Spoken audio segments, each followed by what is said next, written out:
that is permaculture. And we're going to hear from four amazing gentlemen this afternoon, and we're going to have a panel with all of them up here at the end of today, giving you lots of ideas and things to think about. Who here has ever spent any time in the garden with your hands in the dirt or your feet in the dirt? Who hasn't? It's okay if you haven't. So, okay, well, that's good. We got a pretty good crowd of people who have experience. But for those who don't have experience, that's why you're here to learn. And I'll just share briefly before we bring up our first speaker, Mr. Angus up here, who's going to drop some important knowledge. And we've got Charles Dowding in the audience with us today. We're really excited to hear from Charles. I'm from Houston, Texas, and back in 2011, I got involved with some activism on the local level and right away realized the importance of food. And I got involved with a place called the Last Organic Outpost. It was in Houston, and Houston's a big city, 4 million people, and one of the poorest parts of town. It's called the Fifth Ward. There's no food around. It's what they call a food desert. You know, the only thing available is just the local corner store, the gas station with all the processed goods you could ever want, but not a drop of anything organic, healthy, nutrient-rich, etc. And that is where we chose to build what eventually turned into a 2-acre urban farm that became just a hub for community. We built a cob oven there. We'd make pizzas. We do hugelkultur. We do aquaponics. We do all kinds of different. It was just kind of a place for experimentation. You didn't even really have to know what you were doing. You could just come and learn and experience that. And over the years, I saw this transform the community where it went from being a total food desert, and it remained that way. There still were no grocery stores or anything, markets in the community. But at the very least, the locals had now a local place where they could come get involved and they could take home fresh produce and things for them in a place that never had it before. And I just saw how coming together and getting your hands in the soil, not only do I personally think is it a spiritual kind of transformation begins. My grandmother, actually, she has a farm and back in the States, and she's grown up on farms. She's just turned 86 recently. She's still in her garden. She's probably out there right now. And she was the first person to tell me, Derek, when you start getting involved with the earth, you're going to get connected to God. And she's like, I'm not talking about religion. I'm talking about something deeper than that. And I remember telling her, Grandma, I think that's already happening. I'm feeling something, like something's going on here. And so not only is food vital to our life and our existence and our survival, but having food that's healthy and can keep us actually being able to thrive, not just survive and eke out an existence, but also I think it helps us on a deeper level, that spiritual level, that community. And when we had this urban farm, people would show up. We'd say, hey, we're going to do 3 or 4 hours of volunteer gardening today. Who wants to come learn? And we get 10, 15, 20, 30 people out sometimes. And we'd have some pizza that we cooked in the cob oven with tomatoes grown there in the garden. And we'd play some music. And before you know it, it was community. And local people came and got involved. And it was so beautiful to be a part of that experience. So for me, this topic, permaculture, food, it's just so vital to what we're doing. So I really hope you guys will tune in, take your notes, ask questions during our panel later today. But let's go ahead and get started. Who's ready? Who wants to learn? You guys ready to learn about permaculture? All right, let me go ahead and bring up our first speaker. And I'm probably going to mispronounce his last name because I'm still perfecting my British accent. And I'll test it out with you guys later. You can tell me if I sound too posh or how I'm doing. But let's go ahead and give a big round of applause to Mr. Angus Sartar. All right, let's do it.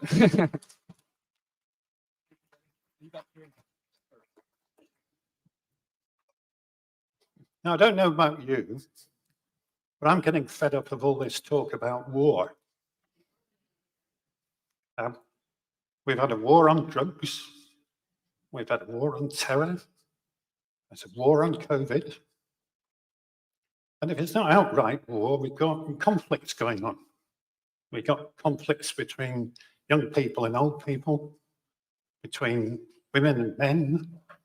We've got conflicts between people of different religions, different skin colors. Most people, they just want to get on with their lives and they don't want to get drawn into all this conflict. But there's one war that's been going on for some time now. And I think it's a war that we'll never win. And that is the war against nature. So this one I'm going to talk about first is about how our modern practices are destroying soil. So I need to get some pictures to show you for that. But really, this is a result of simplistic thinking, all this antagonism and the lack of understanding about nature itself. the soil that our food grows in, the soil that makes us healthy. There seem to be a couple of dominant tribes at the moment, and one of them's sort of absolute doom and gloom. It's like the planet's going to boil, and then in the extreme, we're all going to die. Well, we will eventually, yes, but then on the other hand, we've got the people who say, oh no, we're going to be all right because we're going to have electric vehicles, and we're going to have shiny solar panels, and we're going to have windmills, and then it'll all be looked after by artificial intelligence. And oh, look, there's a unicorn flying over the Royal Crescent. Now, I can't sign up to either of those tribes, and so I get into a lot of trouble. I don't get invited to speak in public, and that might be a bit of a warning for you. Some of the things I might say you might find a bit outrageous, but we can talk about that later. I'm basically here to talk about soil and health. And it's our thinking that in general has to shift. Now, a lot of you have probably made that shift already, even without realizing it. But what we've got to do is find a way forward. And so I'm not optimistic about the way forward, so I can't join the unicorn tribe. But on the other hand, I'm positive, right? Because us human beings, we've got as far as we have by working together in the most extreme circumstances. If you sort of think back, study history and think about our ancestors. My parents came through, they were in the forces in the Second World War, and they came home and helped rebuild the country. Human beings can achieve wonderful things if they manage to work together. But let's stay focused on the soil, because it's always difficult dealing with people, isn't there? The soil's a lot simpler. Simpler story. Modern agriculture is destroying soil, right? We're killing the soil. The soil is actually full of living organisms, and we're killing them off. And this is a big mistake. And it's quite a serious problem when we look at the statistics of it. So then, statistics on soil loss over the last 50 years. Now, you can't say that we can keep on doing this.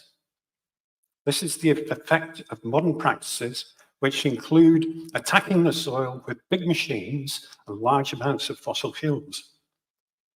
Now, I know a lot of you know that you can grow food without any of those things. But this is the kind of food system we've got at the moment. And in fact, I'm complicit in this soil destruction because I buy stuff occasionally from supermarkets. And if I'm buying something that's made of wheat or soya, then actually I'm complicit in this. And so that's one of the reasons I don't have a big garden myself. That's one of the reasons I'm interested in working in food systems rather than just working with food. But I think it's great if everybody can get to grips with the soil and actually grow something, even if it's on a windowsill. So next, we have sort of illustration of soil loss in Oxfordshire in England. And this picture, really, I should have done a bit more work on it. Didn't quite have the time, but in that picture up at the top left there, you can see the farmer looking at this ridge. And then on the right-hand side, you can see a close-up picture of that ridge. And that ridge is actually the soil loss from that field over the last 50 years. Now, if you're on Oxfordshire clay, it's not so bad because it's quite deep. But if you don't have much of a topsoil to start with, like many areas, certainly around the world, you're in deep trouble. So it's the end point of this attack on soils with agriculture across the planet is the creation of deserts. And you could probably see that in the first slide. That was beginning to look to me like, especially if they like a desert. There's a huge loss of biodiversity in these systems. And maybe the loss of the other creatures on the planet, including the microorganisms, is the most important thing that we've got to deal with. Deserts as well. But I would imagine that deserts are contributing to climate change. People who are concerned about the amount of carbon in the atmosphere, well, healthy soils lock up loads of carbon. They're full of carbon. Most of it's in living organisms in the soil, surprisingly. And this is the point, the soil is full of life. We kill that life off, and a lot of that slump in the soil in that field in Oxfordshire is about killing all the life that was in the soil. So the plants become unhealthy because of this. And then we've got unhealthy plants, we've got unhealthy food region, and that's before we start putting all the nasty stuff into it. So I would say that we don't have, right? I'd even go as far as to say that we've got a health emergency at the moment. We were talking about health emergency this morning. It's a real emergency because we're faced with all of these problems. And I don't know about you, but I know quite a lot of sick people now. So there's a link there with the food, and the food emergency has to come back to the soil. And the stuff about climate change, for me, is more of a distraction. I mean, I'm not saying that climate change isn't happening, but I think we've got a climate predicament, which is something that we've got to manage. But this soil loss that we've been looking at, that's an emergency. That's a real emergency. And health is the emergency as well. And we can't do anything about the climate on a macro scale, but we can do things locally, especially with our permaculture techniques. We can mitigate and we can adapt. I think that's what we're going to have to face up to. But nevertheless,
soil that's on the ground. We work with the people on the ground as well.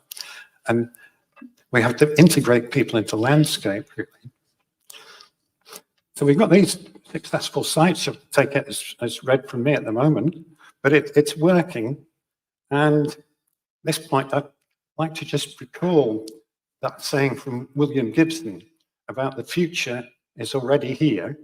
It's just not well distributed. And it's usually used by the doom and gloom tribe to say that the machines are going to take over and all this sort of thing, because that future is out there, isn't it? You can feel it coming. But then on the other side, I look around and see what other people are doing very quietly. Probably it's best they're doing it quietly. And they're basically regenerating the soil, the ecosystems in their communities. So we know we can do it. So maybe I'll start focusing on why there's not more of it. If you can follow me and take it with me. So the emphasis has to shift, I think, above ground, because we've got the experience, and you hear from my associates later on about how to build up good quality soil and build community.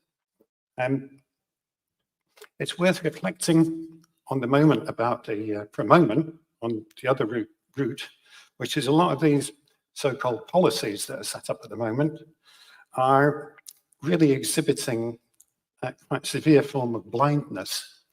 And I've been doing a bit of reading around recently, and it's always seemed a bit crazy to me that all of a sudden in the next 25 years, we're going to change over completely to this wonderful renewable energy. But then I'm reading people who have actually looked at the projects and tried to resource them. They found there's not enough minerals and there's not enough energy in the world to do this next conversion to so-called renewable energy, because all these renewable energy devices, they're all going to run out in about 25 years. And when you look at the energy and especially the mineral costs and the energy associated with getting the minerals out, it's going to cause massive environmental damage. And then in 25 years, we're going to have to do it all over again.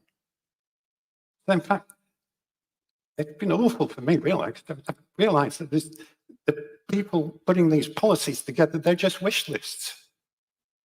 And in fact, Professor Jem Bendel's just written a stonking article about this recently, and he gave this address. It was called The 9 Lives of the Fake Green Fairy Tale. And I can't work out whether people are stupid. I think a lot of the politicians are stupid.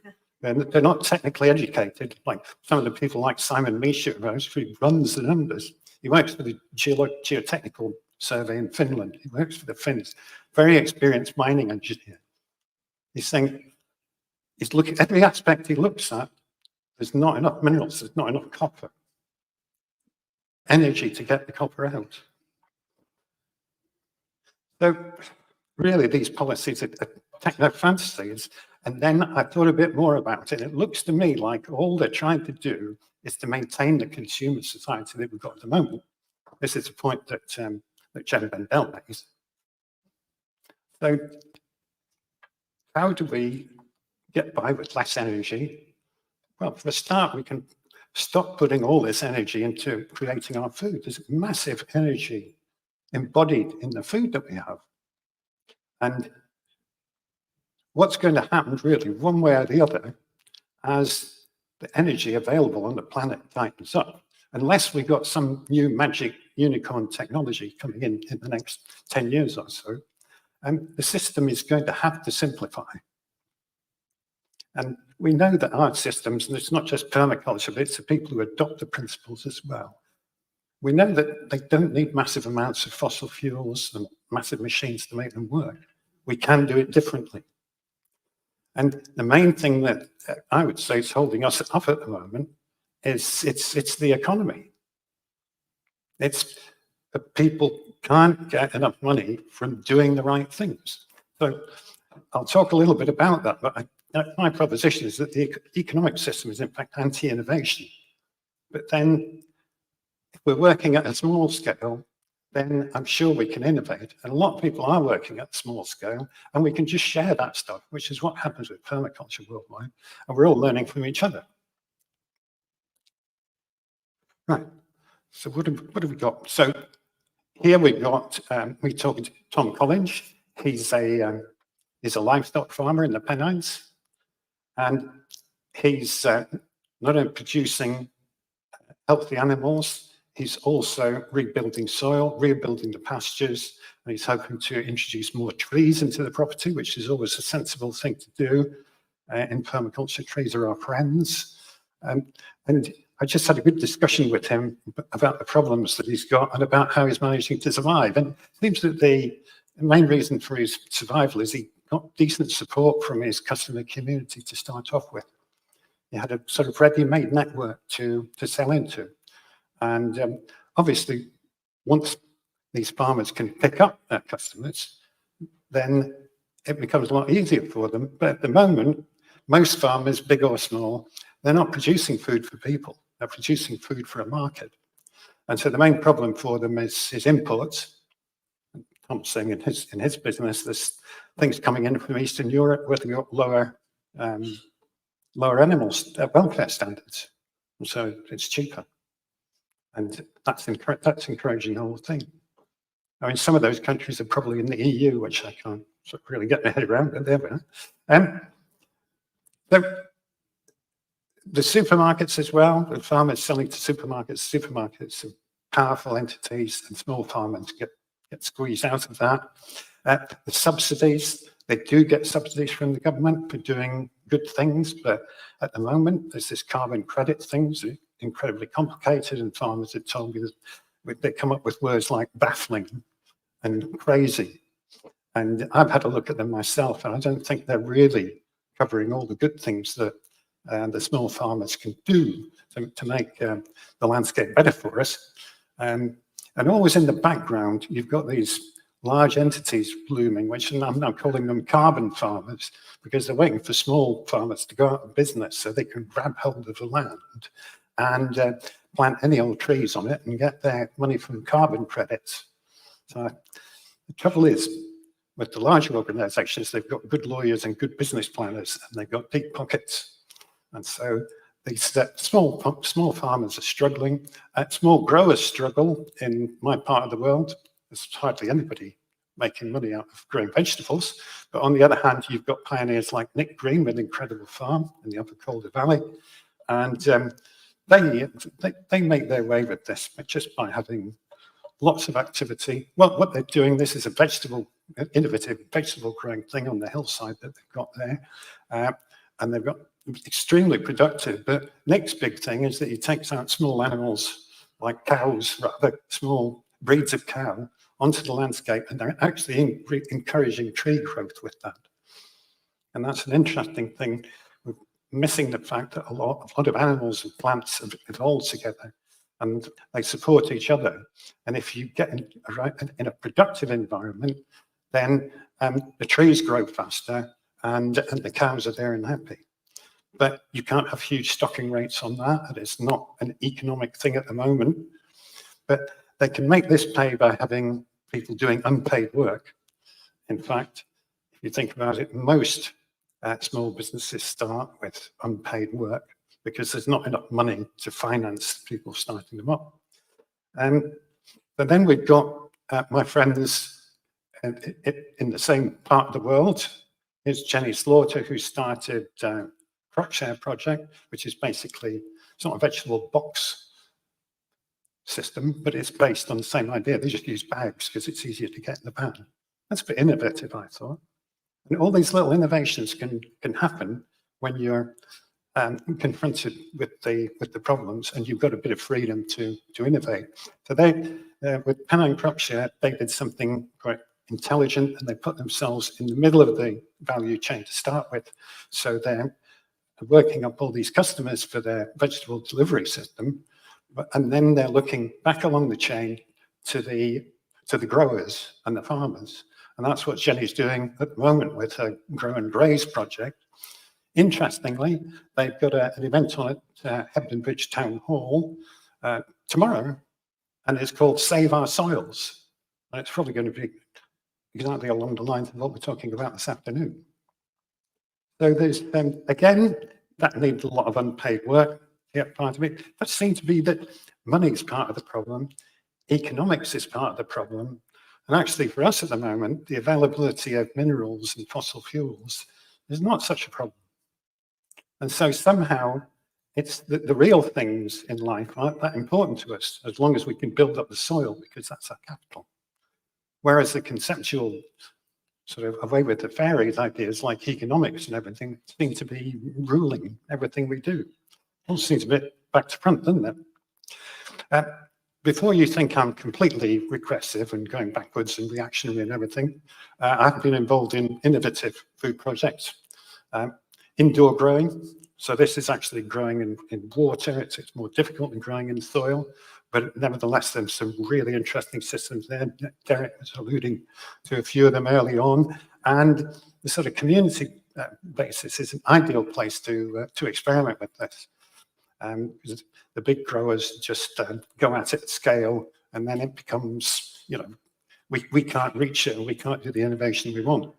So we're not anti-technology. You can do all sorts of interesting tech things there with Arduino controllers and Raspberry Pi computers helping with the control of it. But I do prefer to concentrate on building up soil in the planet. It's something that we can all do, even if you're just growing things in a window box.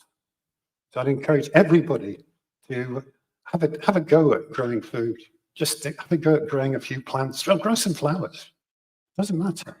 And find out more about soil. And as for building our food system, these modern food systems, there's a lot of effort and work involved. There's a lot of skills involved in them as well. Because you think, oh, well, it's about growing food. Well, no, there's a bunch of people growing food, but then we're going to need all sorts of other people, like the sort of packers and drivers for delivery. So there's all, and then logistics planners. You know, you get some quite sophisticated things in there. Software producers. Maybe electricians, who knows? And there's also a need for good project management, good business skills in there. So in a way, most people could contribute something to a local food network. And we're going to have to do a bit of guerrilla economics to do it. So the difficulty is that the growers and the farmers can't afford to pay a lot of money at the moment, and people don't have a lot of money to invest in things. But what a lot of us do is we've got a bit of time.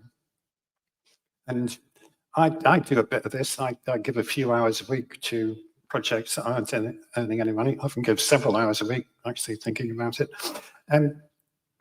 But I'm seeing those projects grow, and I'm feeling that my input is making a difference.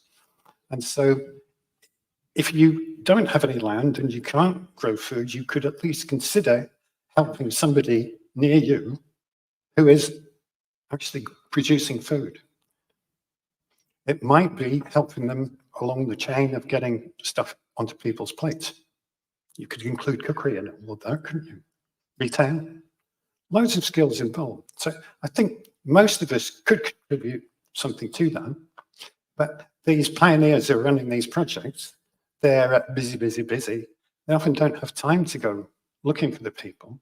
So I think one of the first things that any of us could do is to start looking, maybe just an hour a week, you look and see who's doing interesting local food things near you. And then you can take it from there, right? I think we're going to have to rebuild. The bad news is we're going to have to rebuild these local delivery systems, growing and delivery systems. We're going to have to rebuild them ourselves. Nobody's going to do it for us. And so people's time becomes a most valuable investment if there's not a lot of money around. And this is the guerrilla economics. And I'm looking forward through the weekend, sort of talking about money a bit more, because money seems to hold so many things up that's going on at the moment. So where are we? Let's draw things to a conclusion. I recommend you read this essay. I'll put some links in at the end of the slides here, if you can. But you can look this up online. It's a lecture that Murray Bookchin gave in New York in around about 1978, was it? It's got a classic anarchist title, doesn't it? Why doing the impossible is the most rational thing we can do. But I like this idea about utopia, not futurism. And by futurism, he does mean all this so-called renewable energy and the pharmaceuticals, and that people are imperfect things and we need to use technology to fix them. That was what he was talking about in the 70s. Very prescient. It stands up pretty well today. And that's not a good direction. I prefer Simon Michaux's description of where one could be like Arcadia, because Arcadia it's almost like a real place and it's not far away, but people are really integrated into landscape and they're part of nature and they're enjoying it and they have a happy life. So I'm definitely an Arcadian. And I want to move in that direction. And yes, I want to end the war. And so just what I'm asking for is we work together to have healthy soils, healthy food, healthy people, and then I think you'll find we'll have a healthy planet. Thank you.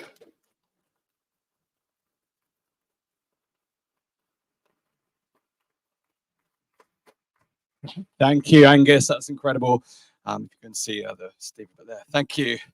So it's been incredible to have so many veterans of the food independence movement with us here. We've got a real richness of expertise in the room, but we've also got a couple of new up-and-comers in the room with us today. In fact, they're almost in the room. They've just gone to use the bathroom. Here they come. So I think this is a really important subject. It's one that really came to my attention during, again, we won't use the C word again, but during the COVID chapter, where we felt firsthand what food security or the threat to food security looked like. Now, some people sat back and kind of panicked and went and bought loads of stuff. We had the toilet roll crisis, which may not have affected our food, but may have affected us after the food, depending on what you eat. But my two dear friends, Rich and Nick, they were in France and they came back to the UK because they realized something was happening and they wanted to come here to be with their family and to start taking action and to raise awareness of what they were witnessing unfold. And rather than just sit back, a lot of people during that first stage, I remember where I was living in Bristol, do you remember it was sunny during the first lockdown? There were people literally, I could hear the popping of like Prosecco bottles, in the back garden, people were chilling. And I was thinking, wow, this is such a great opportunity for us to actually do some meaningful work. That's what I chose to do. But this is what these boys chose to do as well. So they started a project called the Nourish Community from the ground up, from scratch, learning from the very essence of, what types of seed we need, how we make use of the soil. They'll tell their story in a moment, but what I think they've achieved in such a short period of time is remarkable. But they didn't just do it during lockdowns. Here we are now, nearly 5 years later, and they're doing incredible work. And they're pioneering, they're testing, they're sharing, and they want to help people understand their journey from literally never doing it before to now becoming, sought after in the United Kingdom and further beyond for the work that they're doing. So it's a great pleasure. If they are already mic'd up, I can't see back there now. Here they come.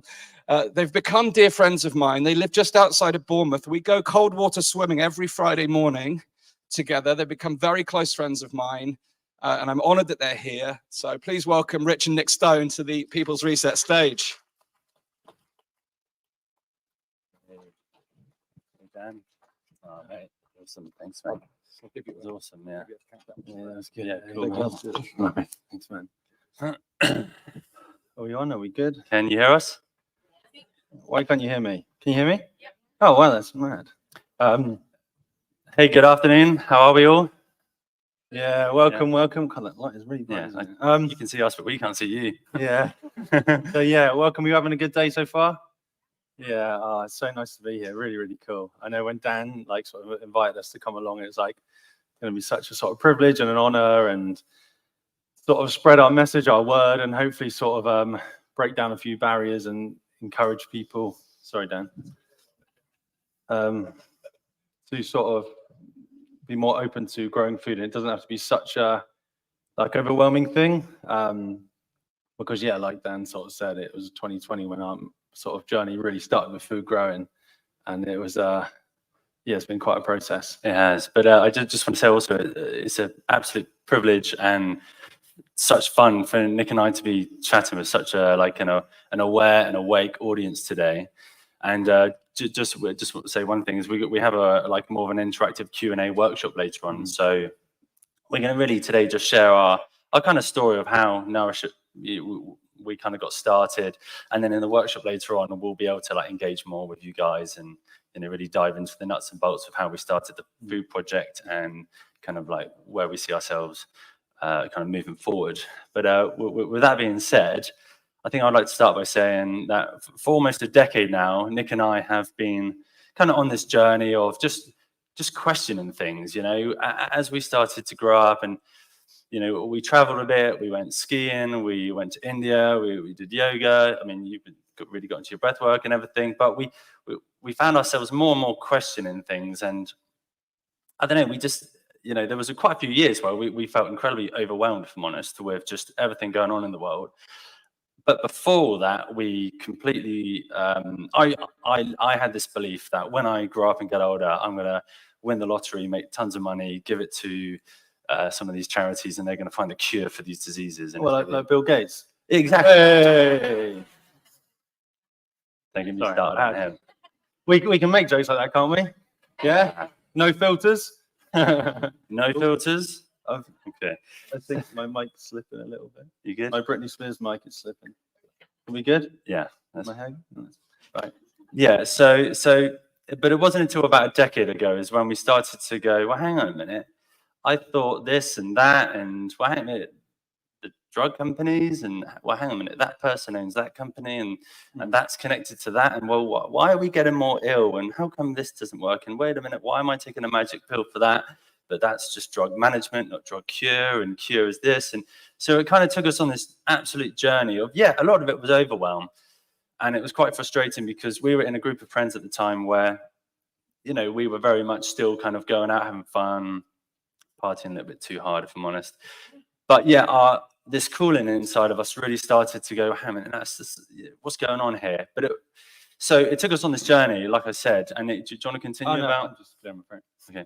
But I will. Where, yeah, we started to travel a bit. We went to India and we started to meet some incredible people. And we always had this feeling, I was like, we're going to do something, but I don't know what that is yet. And it wasn't until, 2020 or 2019, 2020, we were living in France. And I think you explained this nice and well. Oh, yeah, no. Experience. Yeah, so we were living in the French Alps. We've always been sort of mountain sort of guys, love it. And then, yeah, 2020 hit, or the build up to it, end of 2019. And yeah, we thought, okay, at first we thought, okay, is this something serious we've got to be a bit focused about? Lockdown was about to kick in, or it was creeping in a matter of days in France. So we thought, okay, why don't we flee back to England? England's still open, and we'll just sort of ride this out for a few weeks, until, they said there were a few weeks to flatten the curve kind of thing. And then we'll be good again, hey? So we came back, and obviously what happened. And it literally started with, we had time on our hands.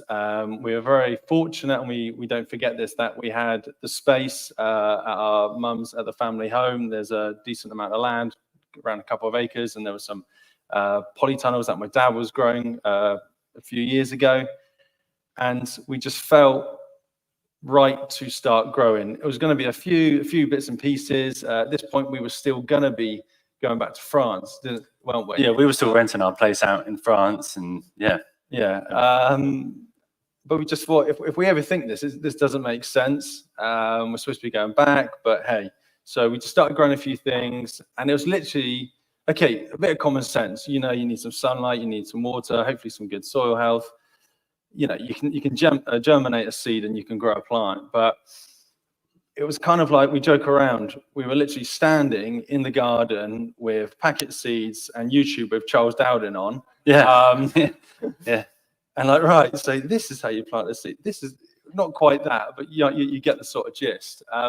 And it literally just, the days rolled on, and we were very fortunate. We had time on our hands. The summer was beautiful. That in 2020, that was one of the good things about it, wasn't it? But can I just add, though, I have to admit, there were lots of barbecues and Prosecco. Yeah. Sorry, Dan. We did have a few IPAs, but it was, sweat After a hard day's work, and it just all, pardon the pun, organically grew. And we just felt intuitively, this is when we started to drop out of the head and come into like sort of the present moment. It was like, this just feels right. We feel like this is going to turn into something. We don't know what it was, but it felt right. And we've always heard, and I'm sure a lot of us sort of feel the same, or that awareness of, we always knew there was going to be a shift coming, or there is a shift coming, from a more spiritual, bigger picture, we're sort of evolving, and, old, more corrupt systems are starting to break down or be more exposed, and we're going to live in this world or create this world where, it's much more community and heart-centered and all this. And it suddenly dawned on us like, oh, we're seeing this actually play out, and this is sort of one of our things we can do to start to, what do we want to see in the new sort of earth, the new world that is sort of solution focused.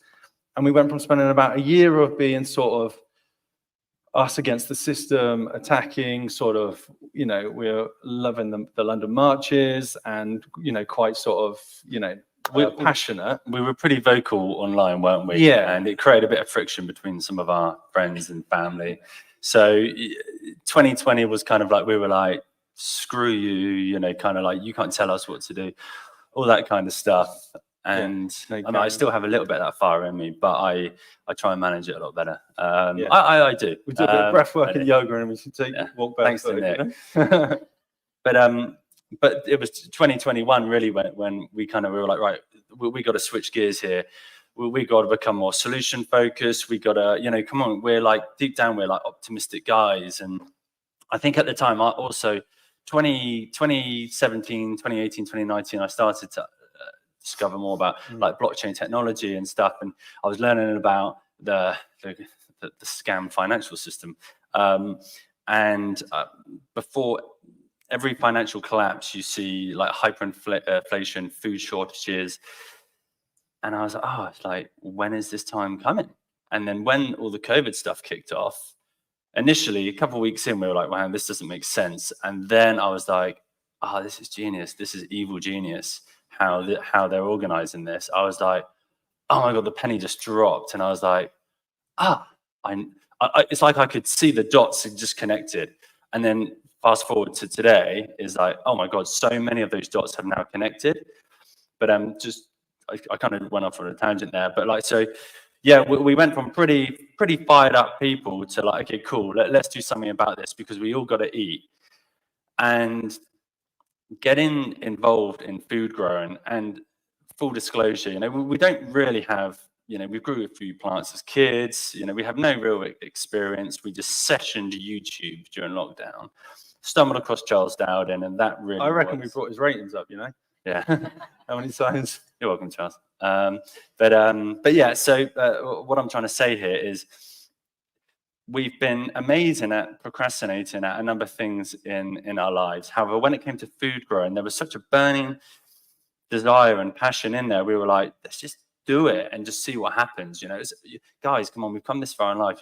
We can all plant a few seeds, And as we went into that journey, it was a couple of years in, we started to really learn, and we connected with local food banks and anyone in the community that were like feeding low and no income individuals, like food boxes, or actually literally there's some amazing people that we will give them a food box, and they will cook and they will go out through the local towns and hand them to some of the people that live on the streets. And we were like, that's kind of our calling, because we were really interested in like, okay, why don't we work behind the scenes? Let's figure out how to grow food so no one goes hungry. And then we learned about, like, we had these community groups that we were connecting with that kind of were doing like the front end, actually like the hands-on meeting people. But it was in doing that we stumbled across, our kind of style of growing, which is market style, no dig. But we're going to talk more about that later on. But I've completely lost my train of thought here. Where are we going with this before I kind of went off at about? It was, yeah. Where were we going with this? Many directions. Yeah, I know. I do that. I kind of like have all these things, and then all of a sudden, We're talking about you do the back end, they do the front end. yeah, thank Yeah, you. and that's how we develop. Thank you very much, sir. And that is how we develop. I'm hijacking it now. And that is how we sort of came to find our style of growing. Yeah, the market style growing. But it was, yeah, we then would where our sort of our outlets, because we donate the majority of what we grow. We obviously reap the rewards ourselves and friends and stuff. And we sell. We haven't sold enough, but we're looking at selling like a small, 20% sort of retail price, like veg boxes, just as another way to make it more sustainable. But we have been fortunate to get grants and things like that. But yeah, we started to see how we could then reach out to the community. And yeah, it was really low to no sort of income and community projects that are really sort of very sort of in the sort of community from sort of literally like grassroots up. And that's sort of been our thing for the last few years, really, or part of what we do. Then we have jobs, and me, and I'll go into this more about tomorrow, really, breathwork and yoga as well. But this is more sort of orientated around the food. And really, that's sort of, how we've been sort of going, haven't we? Like how it's been evolving. Yeah, so we've now been running this garden for 4 or 5 years now, and like I said, we've made so many mistakes, but the one thing I am proud of is every time we made a mistake, like the feedback is so quick. It's like, okay, that didn't work. Let's change and adapt. And we're now basically our goal with this garden, because with the space we have, we cannot feed everyone, but we're learning to perfect how we can grow a lot of food on a relatively small scale. Because, like I said, if we can, like for us guys anyway, where we're at on our journey at the moment is how can we work behind the scenes, learn how to, what is it, instead of give a man a fish, teach a man a fish, stuff like this. So on the setup we have, how can we grow as much as we can with the space we have available? And then it's kind of like then educating people. And so a couple of years ago, we started running workshops to show people how else you can grow. Because in our opinion, and I think quite a lot of other people's, is instead of having, 1 or 2 really large scale farms, which, the previous talk, depending on the type of growing, doesn't always work out best, is how can we have multiple smaller food growing projects, garden projects, that we are decentralizing the food system, the food network, aren't we? And in our opinion, and I believe quite a lot of opinions in the room, is I think that is probably one of the best ways to go moving forward, because also, without being doom and gloom, it's a lot harder to shut down 100 food growing projects versus 1 or 2 big farms. And I think, fundamentally, we are optimistic. However, let's also be realistic here. And we are being attacked, it feels now more than ever, from multiple angles. So, and this kind of ties in quite nicely with where Nourish moving forward is, we personally, on what we have, is we're not necessarily interested in selling food, but yet teaching people how to grow their own food.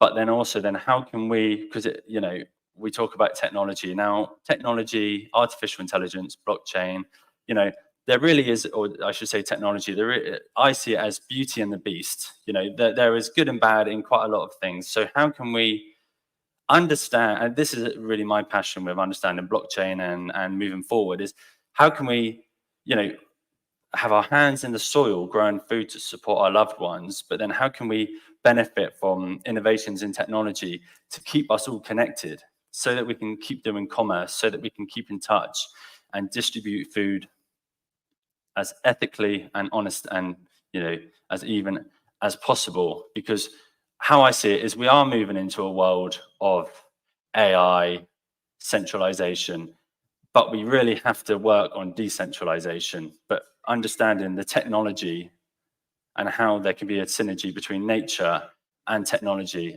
But that's really kind of my my thing that really fires me up is how can we use technology, because it's being used against us, guys. You know, centralization is coming in really hard and fast.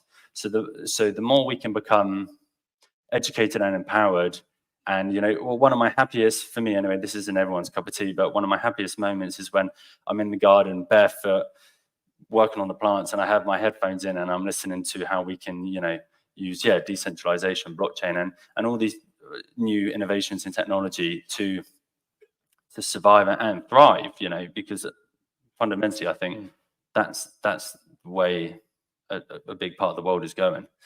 Would you like to add anything to I that? can add as well, yeah.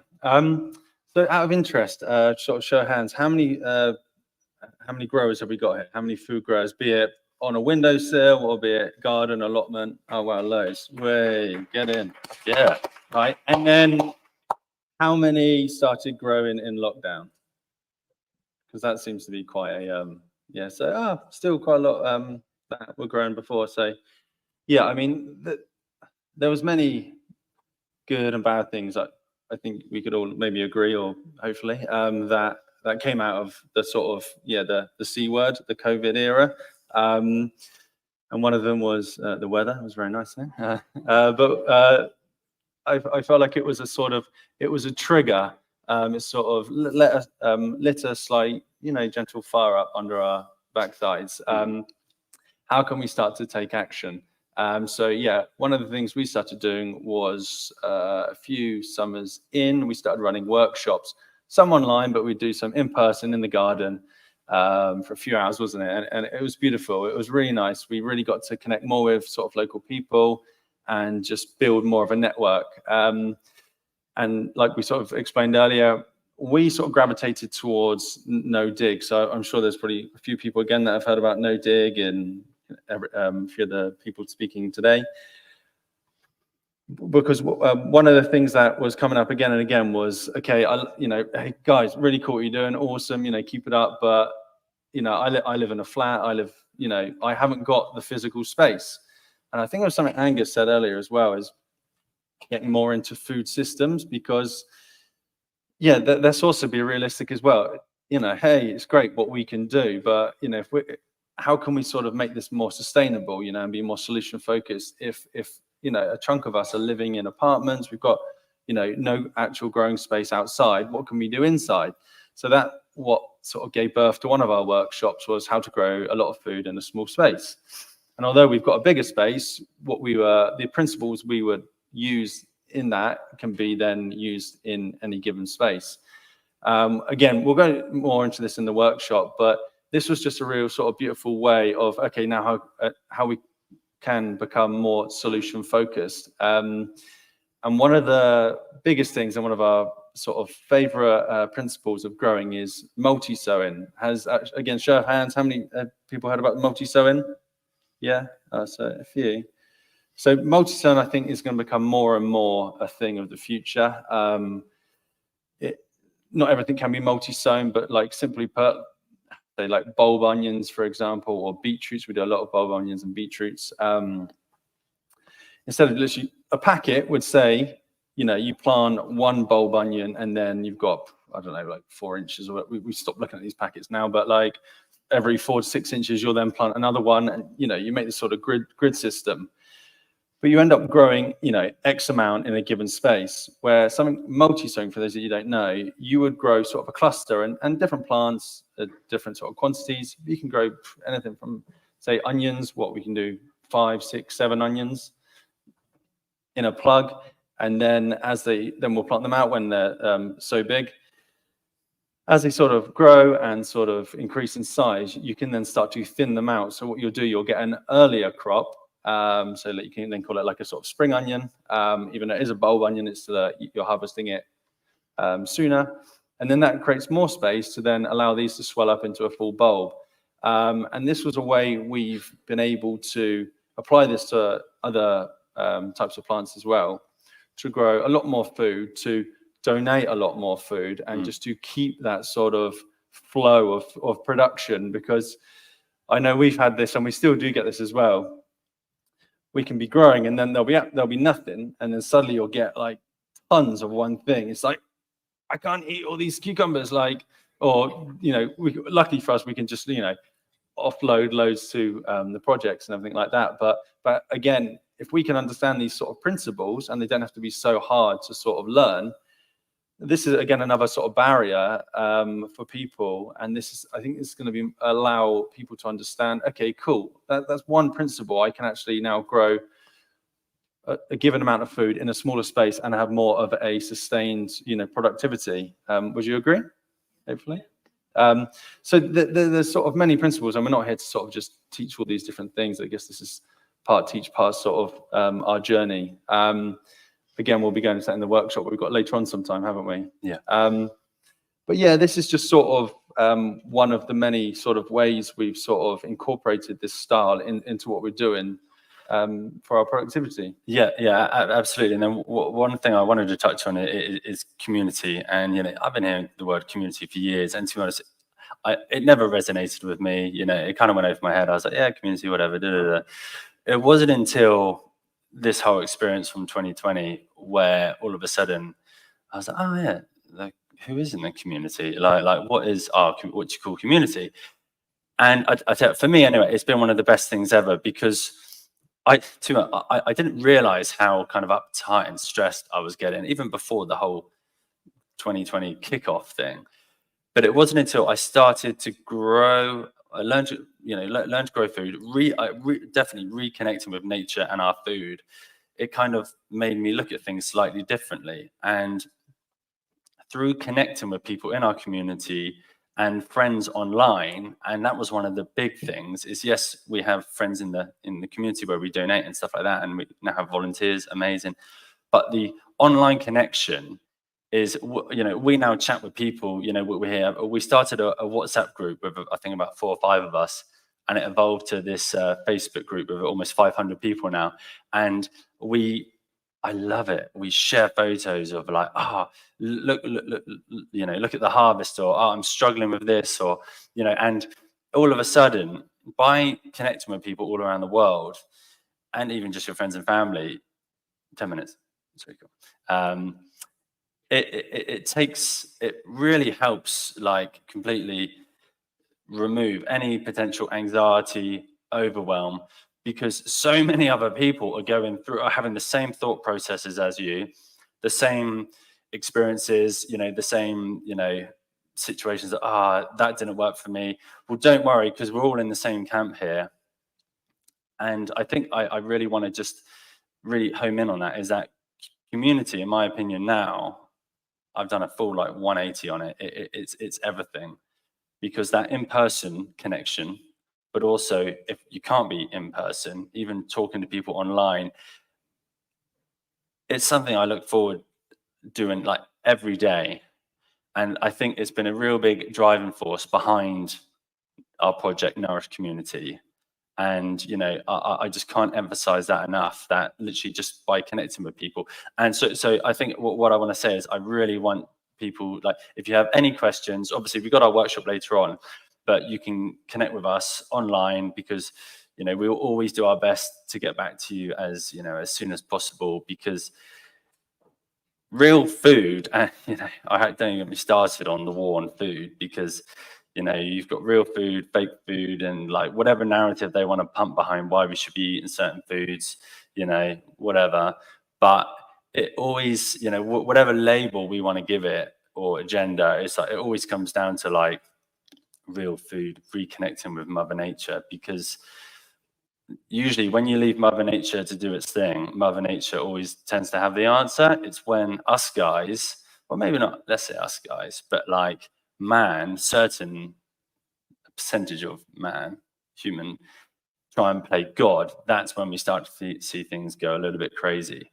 So it really has been, the last few years has been such a like a learning, unlearning to then relearn amongst everything else going on. But whenever I kind of lose, you know, I get a little bit caught up in the drama going on in the world, and it fires me up, because I can get quite fired up. And I being twins, I think I'm definitely more the fired up yang, and you're more the yin, and I need a bit more yin, and then sometimes you need a bit more yang. Yeah, we balance it. Yeah, but we're good balance. But like whenever I get barefoot and go in the garden, get in that soil, oh man, it just like chills me out so much. And there's a ton of science behind it. It's brilliant. Like, have we got any barefoot people? Barefoot hands? Yeah, come on, it's brilliant. It has been so good. That time in lockdown, we were down. Leave the soil untouched, keep the soil, all that stuff. I was like, digging in.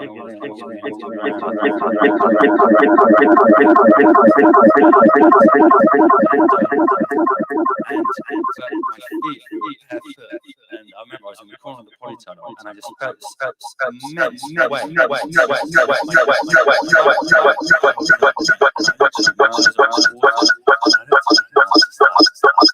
know what that was, but that felt amazing, and I want more of it. And all these ideas, all this intuition, and it was quite a moving experience. And I've told that story probably 100 times now, because that moment was one of the strongest moments I can remember I've ever experienced in my life. And because we acted on intuition and not letting the monkey mind take control, we are where we are. We are where we are here today, and it's been bloody awesome.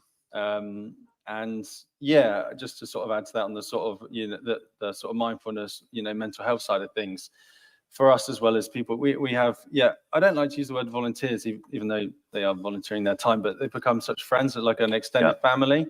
We have people that come to the garden because they're like, thank you, like I'm happy to just, I was gonna say graft, like they can, they don't have to graft, but just donate some time, volunteer some time and energy, because it is their sort of release. And for that, it's been such a beautiful opportunity to facilitate that space for people to come and feel safe and to sort of, release and relax and have a bit of a reset.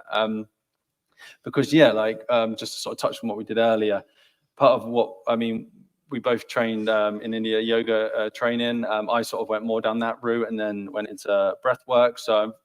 But we're both very much into sort of, more holistic ways. How can we move, we eat, we breathe, think, to live a more sort of sustainable way.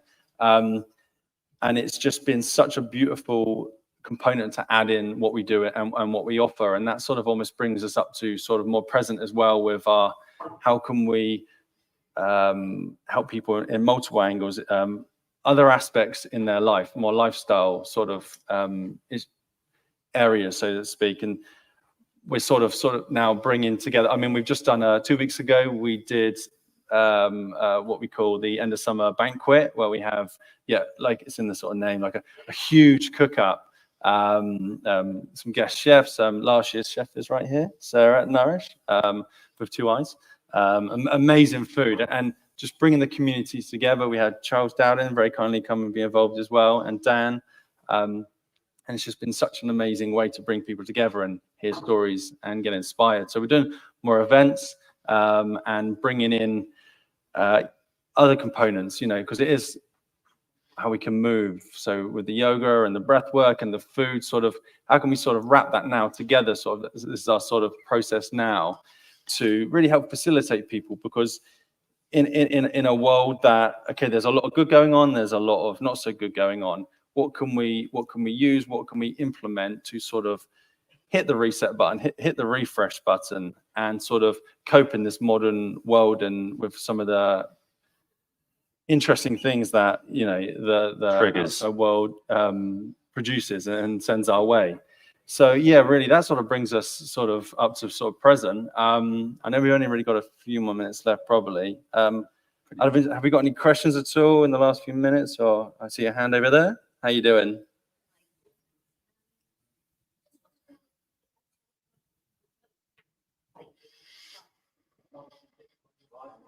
Anyway, I would have liked to ask the previous speaker, but it applies to you as well. You haven't actually mentioned, but I'm assuming that you are advocating organic farming versus because you haven't talked about the effect of pesticides on the soil. At least that's more to do with the previous guy. But so can we take it as a given that you're talking about farming organic or growing stuff organically, right? Yes, yeah. Apologies, we didn't mention that bit. We do grow organically. We don't use any form of chemicals or sort of treatments at all on the plants. It's literally a very natural way where things like sort of, not to always keep referring back to no dig, but there's really good benefits that come from that, where you can afford to, okay, there's more time and energy, but yeah, we do basically, we're organic. Yeah. But we appreciate not everybody can do that. We appreciate it's hard to actually be 100% organic. I mean, what actually is that? Like, are you gonna sort of, we're chatting about this earlier, weren't we? Like, if you look at where you get your horse manure from, you know, your compost, what were the crops sprayed with? How far back can How you far go? back do you want to go? And that's a really good Yeah. point, actually. Thank you for mentioning that. What is 100% organic in this day and age? Like, I think what we can do is our absolute best to live a more natural, organic way. But given the current situation, you can only do what you can do. And I don't think there should be a pressure to sort of, oh, you should be organic, you should be this, you should be that. Yeah, try and like cut out and reduce the amount of, excuse my language, crap that they put on food and plants and growing. But, you know, do what you can do. Fortunately for us, where we're at, we're organic seeds. We make our own compost. We have actually horses in the garden that eat grass, the hay that they eat. You know, technically, I don't know if that's been sprayed on something. Hopefully it hasn't, but we're as organic as we can be, put it that way. Any other questions? We're good. I think that probably wraps us up as well. Pretty good. Dan, how are we doing? We're good. Yeah, right at Nice. time. So thank you very much, gentlemen. Okay, thank you. Thank you. Thank you very much. Thank you for having us, guys. Cuddle? Yeah, big cuddle. Good to see you, man. Yeah, mate. It's awesome. So the good news, these guys are going to be back with us shortly, actually. So Charles Dowding is going to be joining us in a moment. So Charles is our final speaker of the day, but then we're bringing all of our permaculture speakers back on stage for a Q&A participatory discussion with all of you. So that's where you'll get your chance to have any question answered, multiple perspectives. So we're looking forward to that to close out the session. So before we continue with our next speaker, we just got a quick word from our sponsors.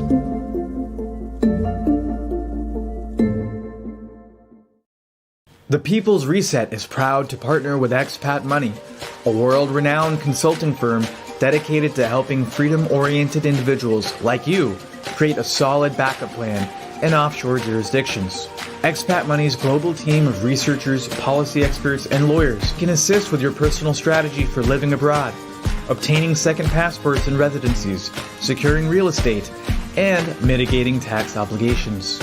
Our friend, Expat Money founder and CEO Mikkel Thurup is a lifelong traveler and immigration expert who developed his strategies on the ground, visiting over 100 countries, living in 9, and learning directly from legal experts around the world. And there's no better way to start your journey than by joining us for the upcoming Expat Money Summit this October 7th through the 11th. This event is completely free and will be held entirely online. Over 5 days, we'll dive into the crucial topics affecting those who value freedom above all. Get your free ticket here, 2024.expatmoneysummit.com. Thank you very much. Sounds fascinating. So, okay, so without further ado, we're going to introduce our final speaker of the Food Independence session. So many of you have come up to us and said that Charles is one of the very reasons that you've come to this event. I recently had the opportunity to actually visit Rich and Nick at their space where they had an end of summer banquet where Charles and I were both guest speakers. And Charles was just bombarded by people saying what influence they'd had on their lives. So we're really honored to have Charles here with us this evening. Now, Charles, again, during my pre-conscious phase, he started a no-dig market gardening endeavor in 1982, a 1.5 acre, 6,000 square meter plot, embracing techniques that defied the status quo, challenging paradigms and developing his no-dig methodology, which has become iconic around the world. His YouTube channel now has influenced many different people around the world to embrace very different ways of approaching their community garden. And we're really excited to welcome Charles and have him as our special guest today. So please give a warm welcome to Charles Dowding. Oh, by the way, I love his title, How No Dig Liberates the Soil and Us. Viva la liberation. Thank you, Dan. Thank you very much. Thank you.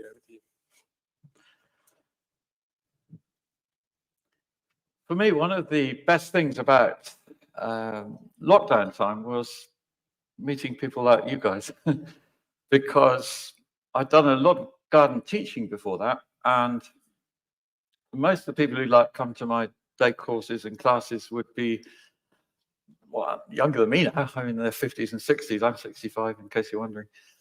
And a lot of people who'd been gardening already. There weren't many kind of new people coming in, and that really changed during lockdown. And I sensed it coming and managed to get out.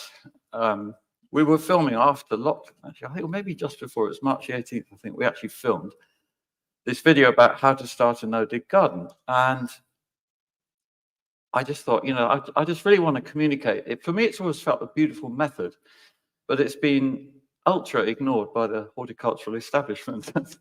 I hope I'm not offending anyone by saying that. But it's like the mainstream legacy media don't really want to look at it very much. I think because it's challenging. But if you take on a new method that contradicts most of what you've been teaching all your life, well, you're not really going to embrace it or want to share it too much. So this guy came and I put up this video just as lockdown began, and I actually took the opportunity also of doing a bit more filming with him. I'm always one for sort of pushing my luck a bit.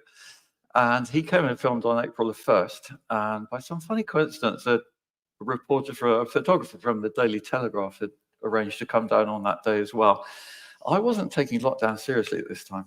For me, it never really made sense. So it's like, well, I'll just carry on.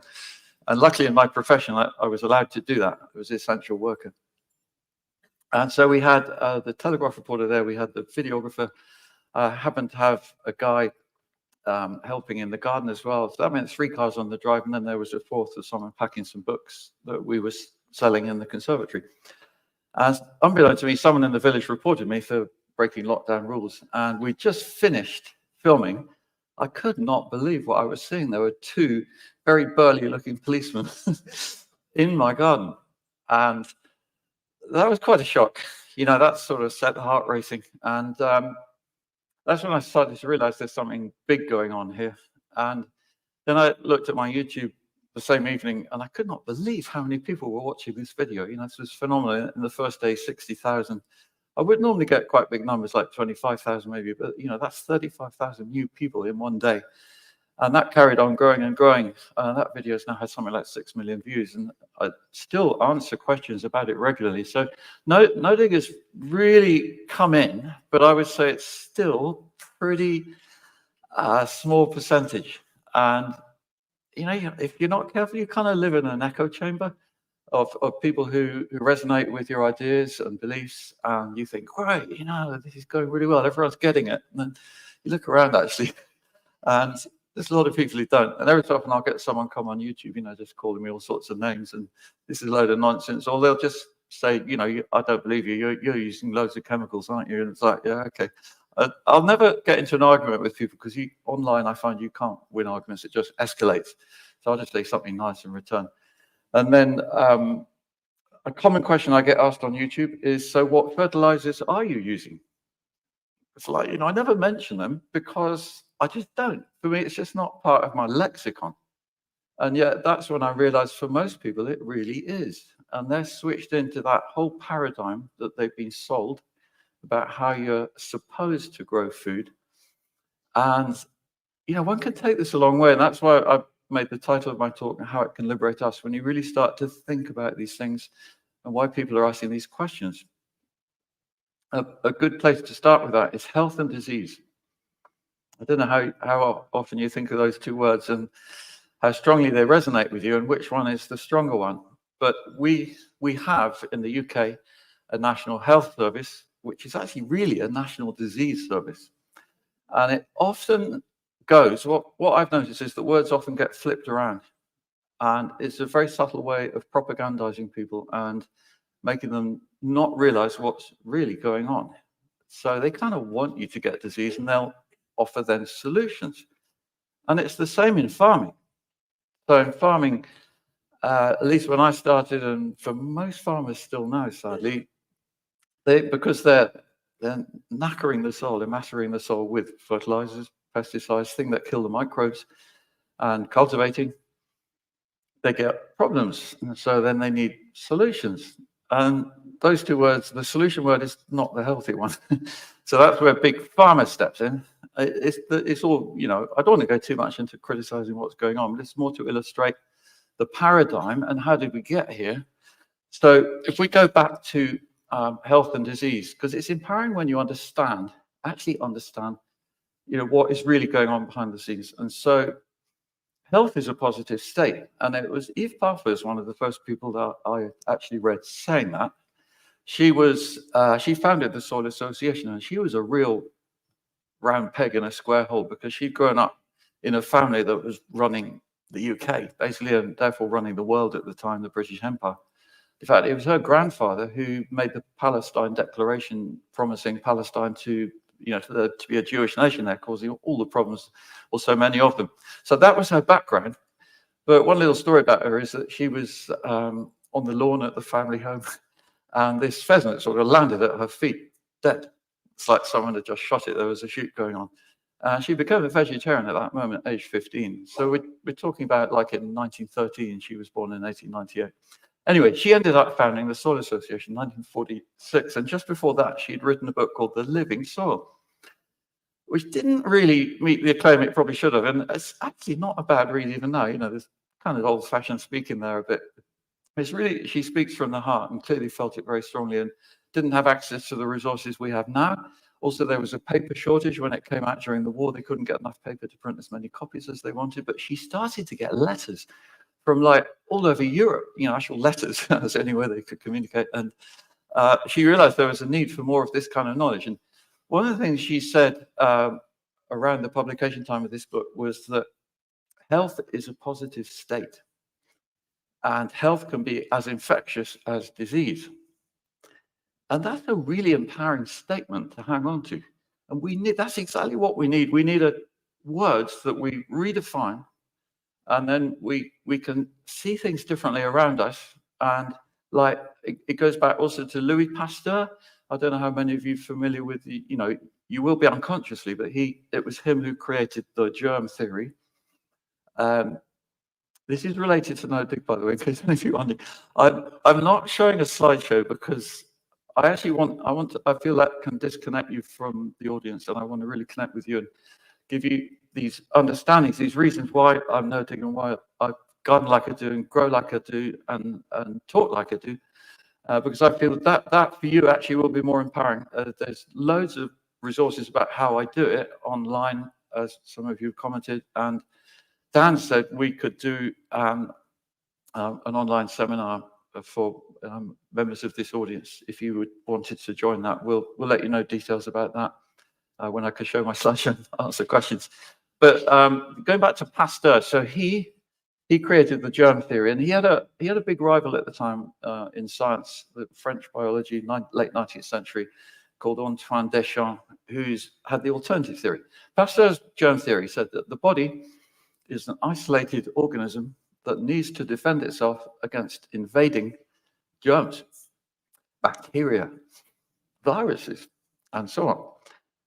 Deschamps said no, the body is a collection of organisms, of microbes, and his theory was called the microzyme theory. And the microbes, when they're in nice balance, can organize the health of the body to stay healthy in an environment that might have a lot of potentially harmful things in. So what does that do? That gives the power of health to us, not to someone who's going to vaccinate you, because that's where Pasteur's theory leads. So because money was starting to come into it all, what's called science, it was called science then, still called science, follow the science. And Pasteur won the argument because he got supported. Deschamps, if you can look these up online, it's very interesting reading, because again, it helps to understand why we are where we are, and then how these understandings spill into agriculture. And it also leads to things like, when I started organic growing, I found that question very interesting from the back, because I don't talk about that I'm organic grower, whatever that means. I actually don't really call myself that because I've kind of gone off it a bit in terms of how it's defined. What does it mean anyway? Now, it was more pertinent, I think, when the word organic didn't really come into common use until about the 1960s. Believe it or not, before that, what we now call organic farming and growing was called compost gardening and farming. So, you know, we've gone a bit full circle there. In the 1940s, people were quite switched on to the mycorrhizal network. People like Albert Howard, who wrote seminal books on making compost. They're still a good read. That's where I got a lot of my inspiration from, reading stuff that was written in the 1940s, and they got forgotten. And Howard worked with a lady who worked for the Forestry Commission called Professor Rayner, and she worked on Wareham Heath in Dorset, interestingly. And she couldn't work out why some of her trees in pots, she was trying to work out efficient ways of propagating trees, and they weren't responding to fertilizer that she was giving them. And then I think it may have been through working with Howard, she thought, well, I'll put a bit of compost in there. And suddenly it all started to click and they started to grow. So that got her interested in biology. And she talked a lot about the mycorrhizal network in the 1930s, early 40s. And she sadly died, disappeared. And there's very little you can find out about her now. But in some of these older books, which I was lucky to inherit because I happened to work in the 1990s with one of the very early pioneers in the organic world, Mary Langman, who'd also worked with people who ran the Peckham Centre. How many of you have heard of the Peckham Centre out of interest? Oh, is that nobody? Okay. One, thank you. So that was two doctors, Williamson and, I can't remember the second one. It was a man and a woman. And their theory also, this is before NHS, a lot of people in the 1930s were thinking, how are we going to get people more healthy? They were noticing there was a big disease problem. The government had noticed it in World War I because the soldiers weren't as healthy as they wanted. So they had an interest as well. And the Peckham Centre in Peckham was framed around getting people in there to get more exercise, to eat healthy food. Mary Langman had been one of the first compost gardeners in Bromley in the late 1920s, going through the 30s. She supplied them, and so she got to know them. And that was where all these things intertwined. And I was fortunate enough that my family were very good friends with Mary Langman's sister. And so that's how I got to know, and I got to help her with writing the biography of Eve Balfour. So that gave me fascinating insight into organic and what it really is, and the value of biology, and how even in, I would find in Soil Association journals in 1949, a little article called Not Digging. Hang on a minute. And the word no dig didn't exist then, but that's what he was talking about. But in a very kind of speculative way, not like making big claims or anything, but it opened my eyes as to the possibility of things he was saying really interesting, like about weeds and having less weeds. And then when I wanted to start becoming a market gardener, I just felt this, my eyes had got open to everything, partly by reading a animal rights book written by Professor Singer from Australia, who's still around actually, he's quite old now. But that turned me vegetarian overnight. It was a bit like an Eve Balfour moment. And that was when I was at university, so I was about 20. And in those days, 1979, vegetarians like, what is that? And there wasn't much of it going on. And I remember having negotiations with the college chef in the college kitchens because, you know, how I could eat in the food hall for undergraduates.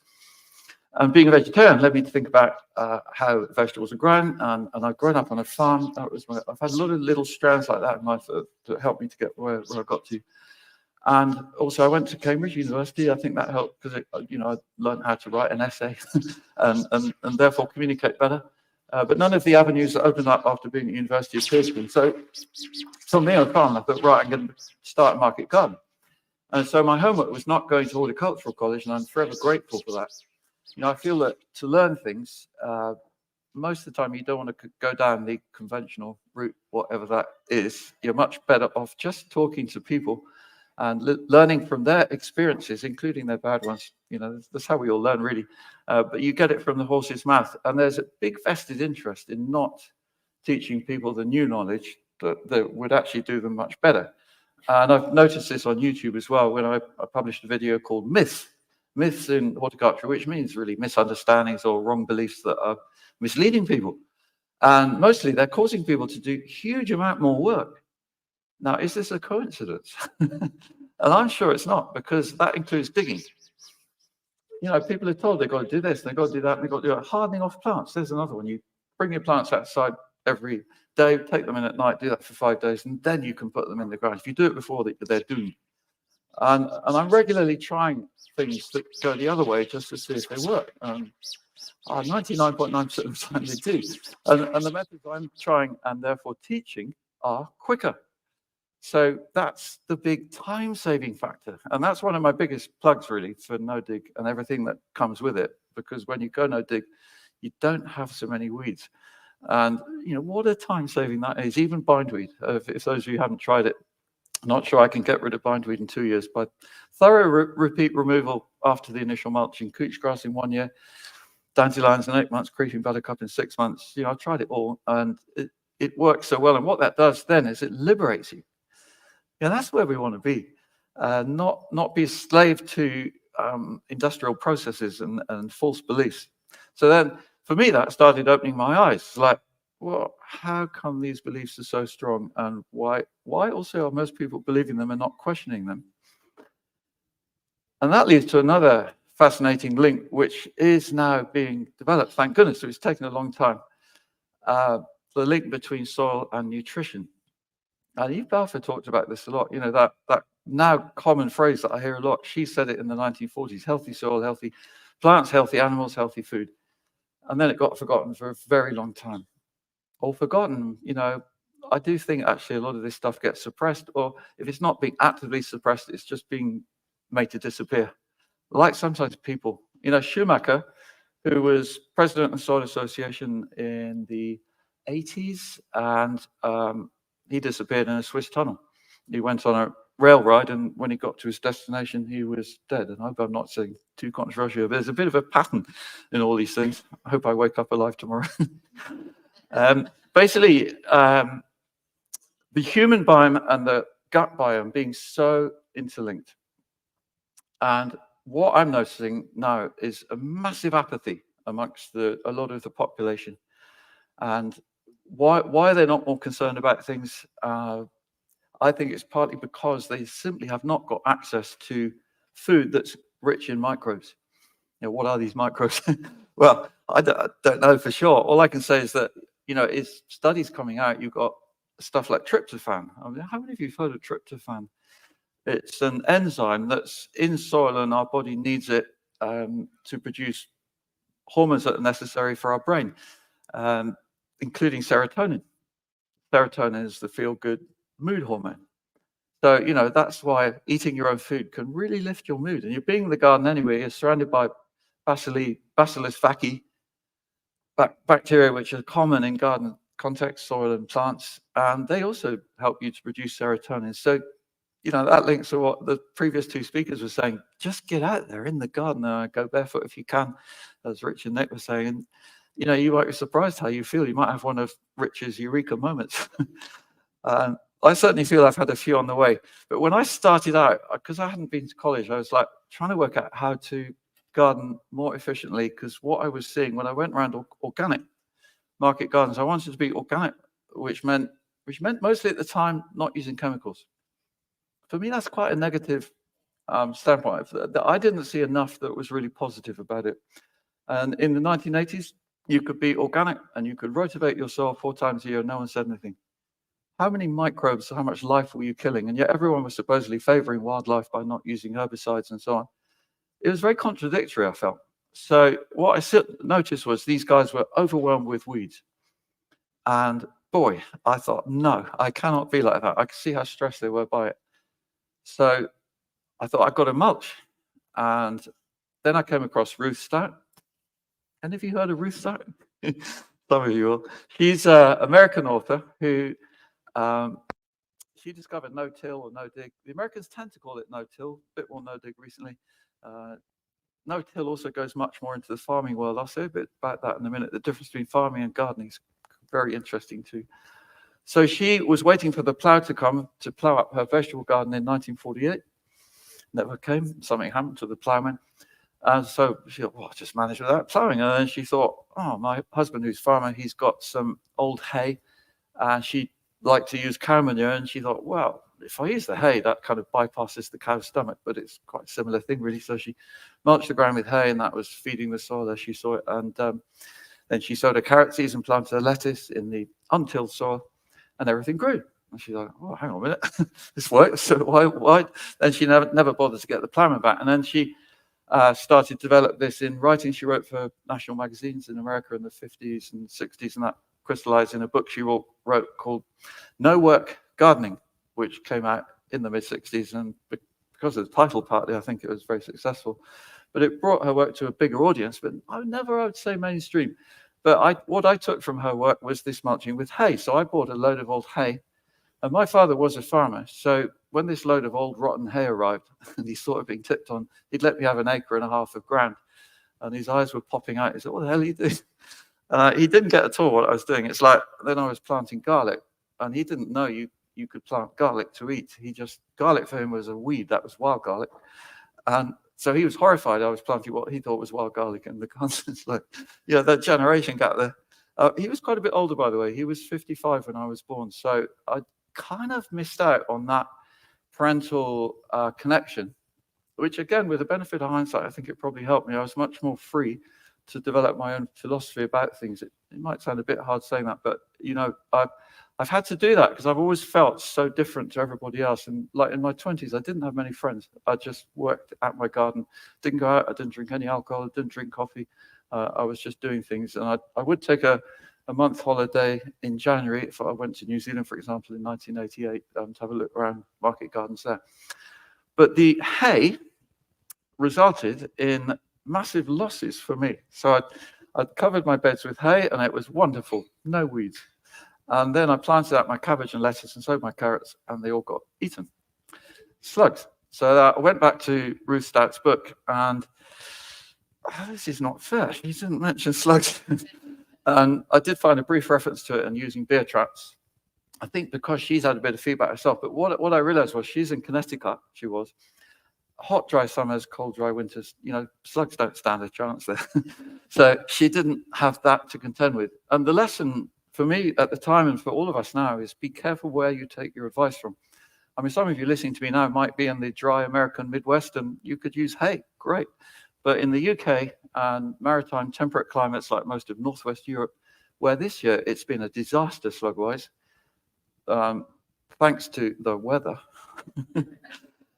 And, it's really shocked me actually how bad it's been. But I must say that no dig with compost mulch, because that's what I realized. You've got to have a mulch that's not habitat for slugs. Slugs for me is number one pest. I would say after this spring for most of us.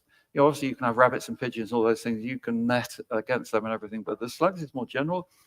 And you've got to get your soil conditions right so that they're still there. Like, I was harvesting this morning, walking around the garden, and I see quite a big number of these really big ones at the moment. That's summer slugs, tend to be bigger than the little grey ones you get in the winter. And so I've always got them in my garden. But what I'm not seeing is massive damage to the plants. And if I see slugs, like I'm harvesting celery or chicory, radicchio, for example, if I see them there, I'll cut them with my knife. And I'm sorry if I offend you by saying that, but there are limits. But if I'm walking around the garden, they're on the grass, I'll just leave them. I just don't want them where I'm trying to grow food. For me, that's number one priority. Like I don't want weeds either. I can have wild areas all around my garden. This is where I disagree actually a bit with, say, some permaculturists, but I don't want to say permaculture is a difficult word, I think, because it embraces so many things. And some people use that word, I think, a bit misleadingly. And they say things like, hey, just let nature go, do what it wants, and then just wander around and find your bits of food.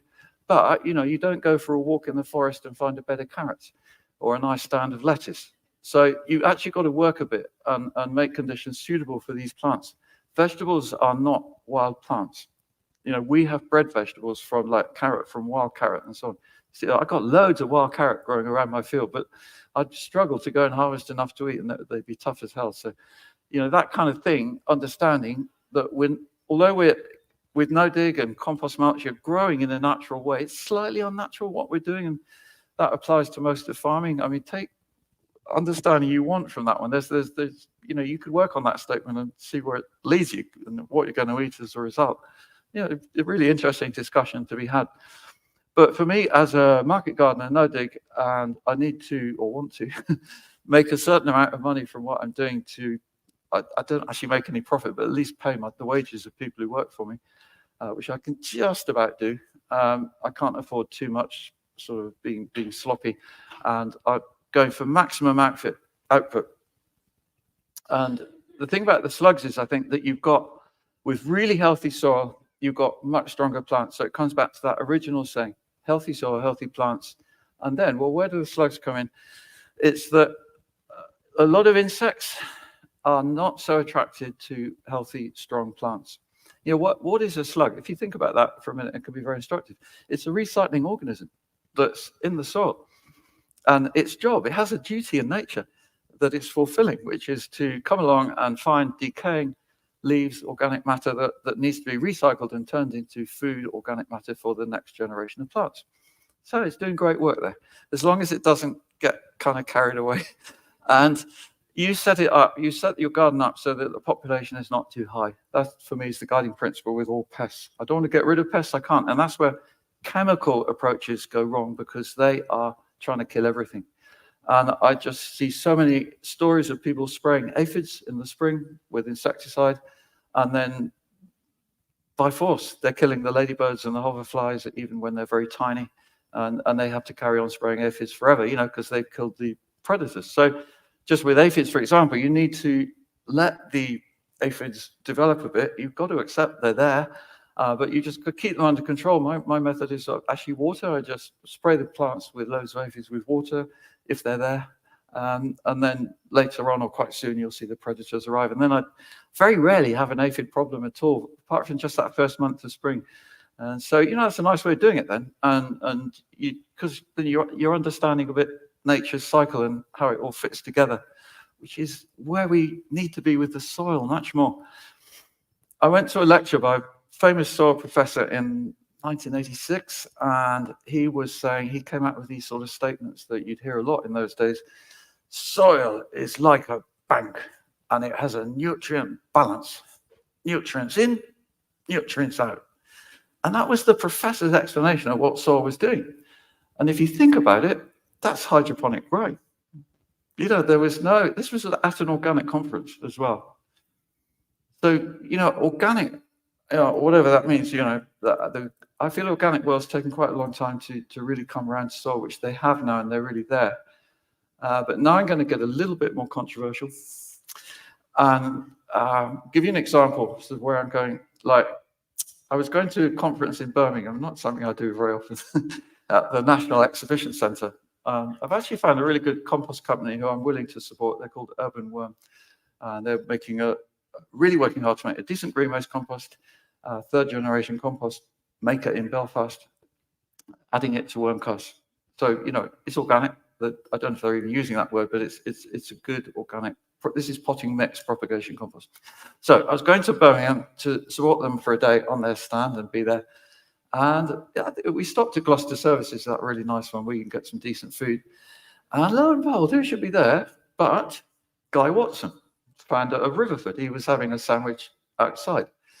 And he waved at me and said, "Oh, God, this guy." So I went over and had a word. And yeah, we got talking, and one thing another, and I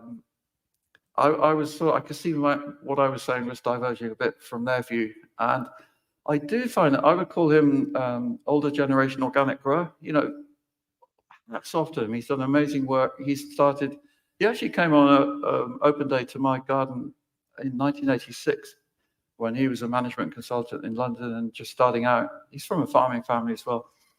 So we kind of known each other and known of each other for a long time. Anyway, just as a kind of parting shot, I couldn't resist saying it to him. And I said, and by the way, you know, climate change is not real. And his physical expression said a lot. He actually walked away from me. And he said, "Oh, no, not you." And that's where I don't know how much. So I don't know if this is going online. This is where I could get into trouble. But my eyes got opened as well this spring when I put up a post, not specifically about chemtrails, as they're called, but I'm worried. I'm worried about the stuff we see in the sky and how it's reducing light. We are not. I don't know about you.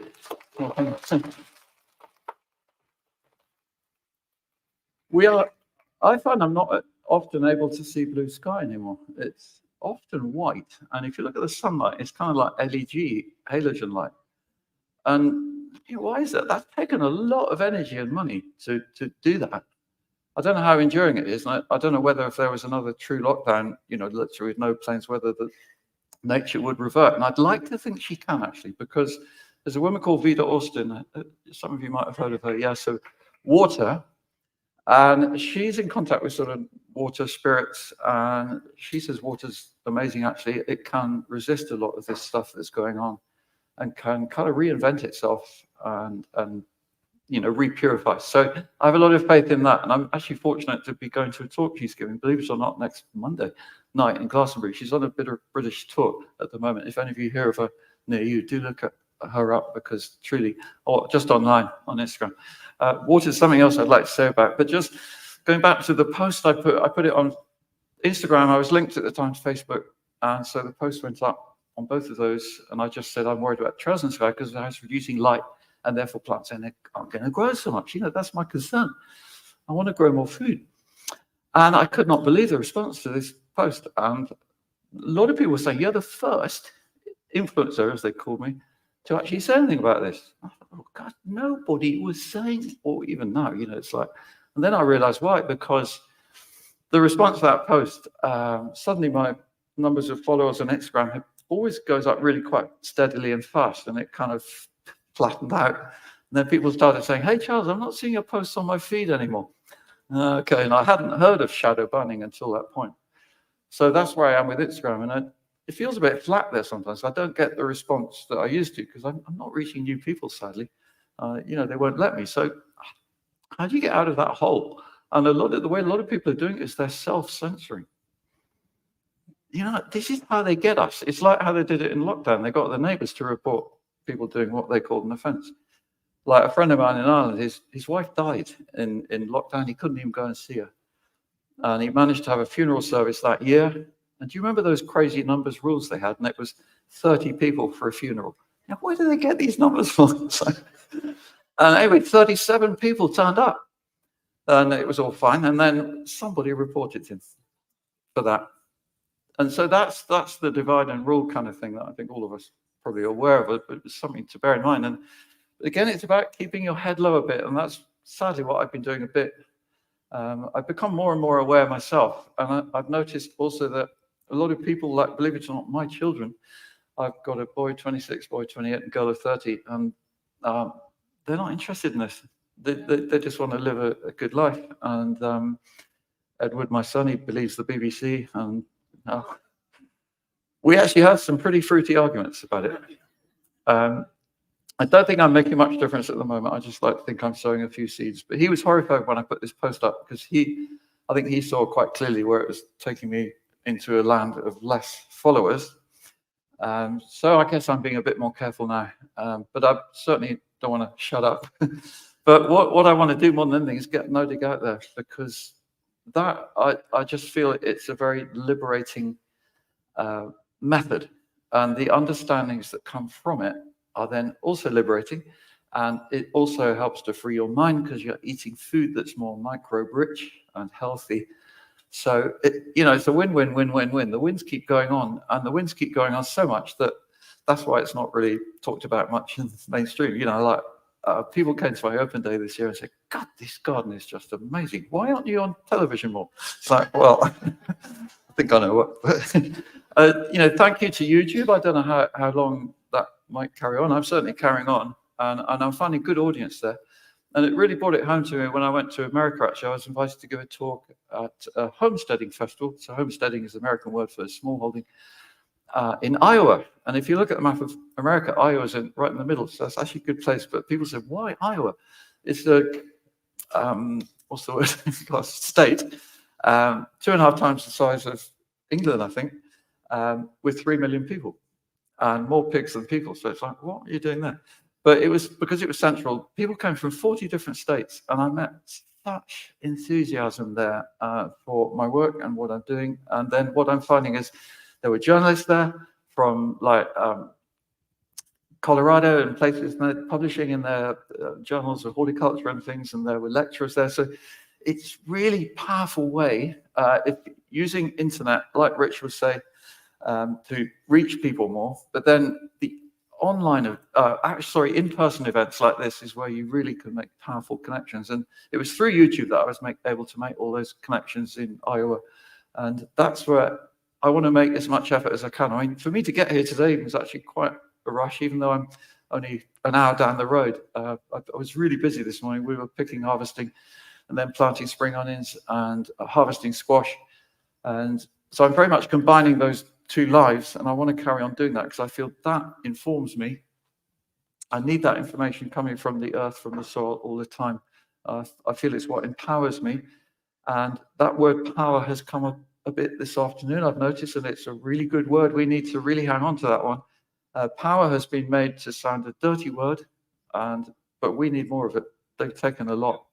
And coming back to language, in the organic world, people accept this. It really bugs me. And I keep saying, come on, guys, you should not allow the naming. The way it's phrased is, if you're an organic grower, well, you're an organic grower. But if you're not an organic grower, you're a conventional grower. Did you know that? And you look up that word in the dictionary, it means normal and natural. Oh, God, that's how the chemical fraternity have coined it so that they can seem not too controversial. These are guys who are lacing poison onto the land all the time, and they're called conventional. But, whether or not you agree with that, you're accepting that word. If you agree with that terminology, and people use phrases like the farming industry, I don't know if you heard that. That really bugs me as well. It's farmers, it's us. And it's this thing of energy from being together in a group as well. I first noticed it after lockdown. It made me realize how effective lockdown had been, because I gave a class in Inverness, of all places, just happened to be the first one that came available after that. There was a group of 18 of us in a room together, and I just felt the energy in that room, and I realized, God, that's what I've been missing. And that's what all of us have been missing. And I feel that energy that we're building it even in here right now. You're resonating with what I'm saying, and you are feeling, yeah, right, okay, take it on board and play with it and build it, and you will have made an unconscious connection with a lot of people in here as well. I wasn't planning to say all this, by the way, but it's like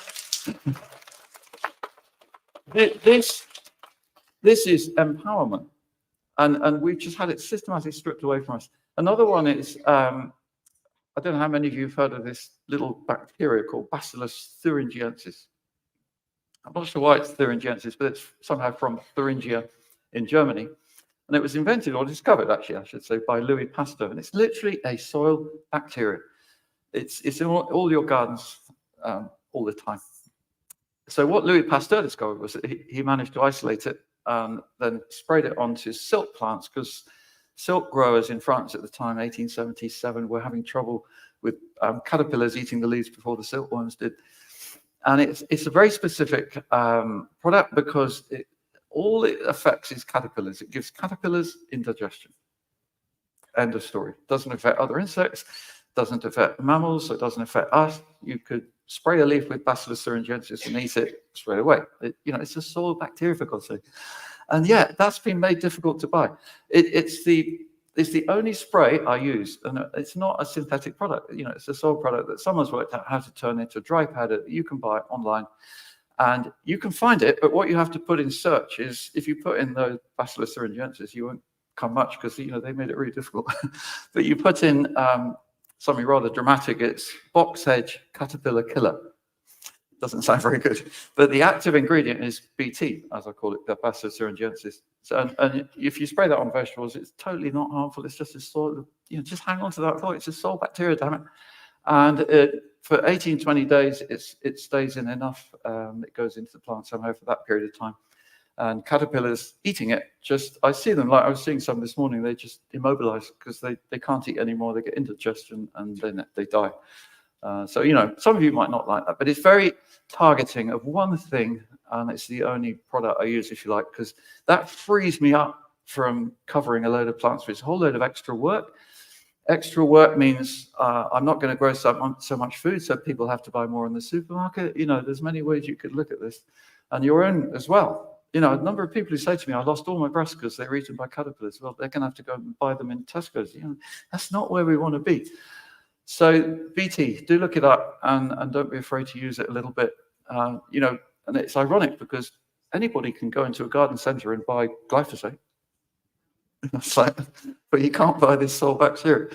So you almost got to laugh about it. Yeah.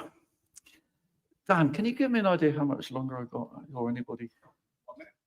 Are you serious? Was that Dan who said that?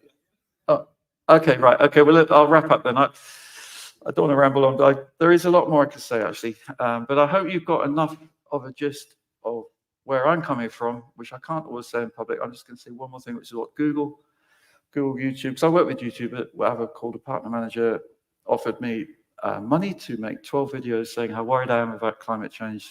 That was about 20 months ago. And the videos would be 4 minutes each. Does that length of time resonate with any of you? If you look it up, it's the classic length of a propaganda video. And they would pay me £45,000. And this payment would not be declared. I mean, for any of you in the audience who still believe in climate change, honestly, the evidence, if you look, is very much against it. It's a tool being used against us to stop us traveling and do all, you know, make us feel guilty about poisoning the world while they carry on doing it. So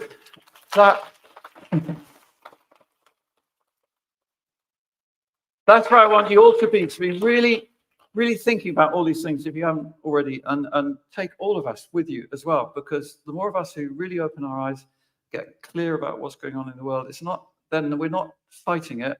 That's not going to take us forward, but we've, as you know, Rich and Nick Stone say, find solutions, whatever they might be for you. Hope you manage to grow more healthy food above all. Thank you.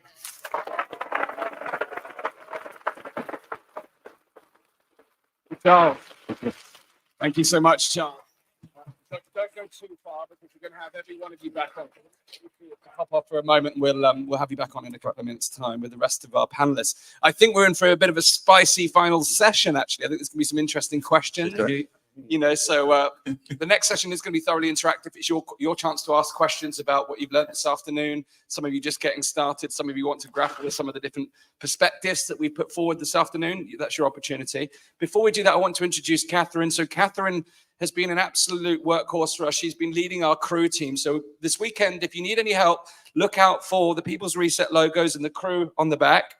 So Catherine has been working with our team tirelessly to help us put this together. So anything you need, they're all around the building. Do look out for our team, and please do share your thanks because they've been incredible. They're here to volunteer. But Catherine has this wonderful structure over here, this dodecahedron. As Charles was mentioning the things in the skies, Catherine said, well, hey, this thing has scientific proof to help disperse these things. So can I say a few moments about this? I said, absolutely, let's do it. So over to you, Catherine. Thanks, Dan. And thank you, everybody. So I agree completely with what Charles says. We're looking for solutions. So when we heard about this dodecahedron, which is called the gateway or the doorway to the ether, we're like, wow, this is really interesting. Some Portuguese people had made these big dodecahedrons, and a friend of ours who's an ex-telecoms engineer had taken one of these to Switzerland and put it up, and he noticed and catalogued the chemtrails. When they sprayed, they dissipated. They did not stay. We live in North Devon.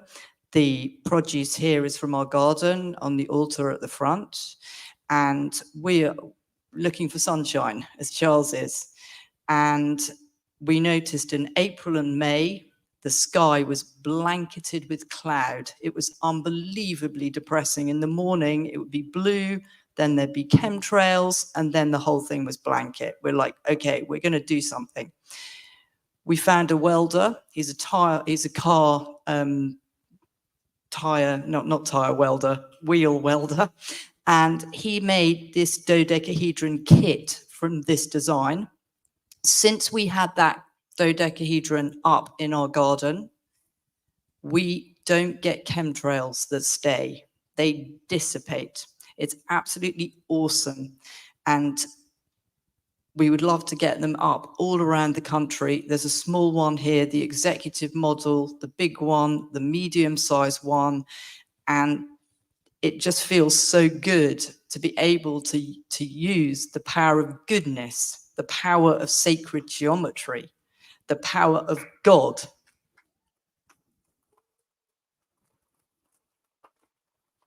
to overcome this evil. We have greater tools. Thank you. All right. You guys doing good? You enjoying the conversations? Let's give one more round of applause to Charles, to Angus, to Nick and Rich, all of our speakers about permaculture. And before we bring them back up, just want to make everybody aware. So this is going to be our final session for the main event. We're going to be doing a panel all about permaculture in the UK, and really it applies all around the world. So for our friends who are listening at home, this will apply to you. And by the way, I just checked on the website, and we have people tuning in from the Netherlands, from parts of Africa, from the US, from Canada, of course, from the UK. At least a dozen different countries are tuned in right now. So let's make some noise for everybody at home and invite them to come join us next time. You want to be here in person, I promise. You're missing out, but we're thankful that you are tuned in at home. And just one other thing I want to mention before you bring our panelists back up. You just heard a bit about things like climate change, this term chemtrails. We know that those topics can be triggering in different ways to different people. And as Dan said earlier, we do believe in a diversity of opinions. So whatever your thoughts are on those topics, you're still welcome here. Just want to make that clear. We're not the kind of group that is looking to have everybody necessarily have the same opinions or beliefs. We want to be able to challenge each other, have healthy discussions, and learn from each other. That's what this is ultimately about, right? So if anything you hear throughout this weekend makes you feel a little weird and you're like, I don't know, this guy is triggering me, I don't like what he's saying, just sit with it, reflect on it, and maybe go up and talk to the person directly and see where that leads. But let's go ahead and get into our panel. Let me invite Charles Dowding back up, Angus, Nick, and Rich back to the stage. Please take your seats, gentlemen. And we also have Dan is going to be out in the audience with the other microphone taking questions. I've got a couple of questions for these gentlemen, but we're also going to take questions from you guys. So one more time, round of applause for these guys here. So the first question I'll ask, and this is just, it's a serious question, but do you guys know women in permaculture? We don't have any women here today, but I do think it's important that people understand it's not just men like Penny Livingston. There's many other really powerful people, women who are the small and big level, but I just want to share that with you guys. Know any other, have y'all connected with any other women in the broader permaculture community or on your local level? Whoever wants to take that one. I'm one of the few men working in my network. Oh, wow. Women are working really hard. My wife would like to be here today, but she's incapacitated temporarily. And if you ever do any work with us, you'll find out where the women are. But they're usually busy, and because I gabble a lot, they send me out to do these things. Charles, I know you got a lot of contacts. Certainly in the no-dig world, I've noticed a much bigger uptake from women who I think are a bit more free-minded, dare I say it. Like in flower farming, which is mostly female, 80% of the flower farmers in the UK are no-dig, whereas in vegetable growing, it's a much smaller percentage, although it's recently increasing. So yeah, and like I mentioned, Eve Balfour, Professor Rayner, it is a shame that there's no women in our group here, but hats off to you for thinking originally. Yeah, awesome. Okay, so next question, unless you guys have anything to add to that. No, I was just going to say, and in our sort of community, people that come to the garden, we get quite a good mix. It does sway slightly, actually more. Yeah, with more women, and on like social media, we find the analytics and stuff like that seem to be slightly. Women just like seeing you guys in the garden. Our bare feet, eh? All right, is my mic on still? Okay. So let's start with a really basic one. I know that each of you probably touched on this in your discussions already, but we asked earlier, and most people here, let's raise a hand again. How many people have had their hands in the dirt, have a little bit of experience in some type of farming, gardening, permaculture? Quite a bit here, not too bad. But for those who are just starting, besides the obvious thing that we all know, just start, don't wait, just get started today. What are some of the tips you would offer just for somebody who's beginning, they're nervous about it, they don't know where to begin? Yeah, sure.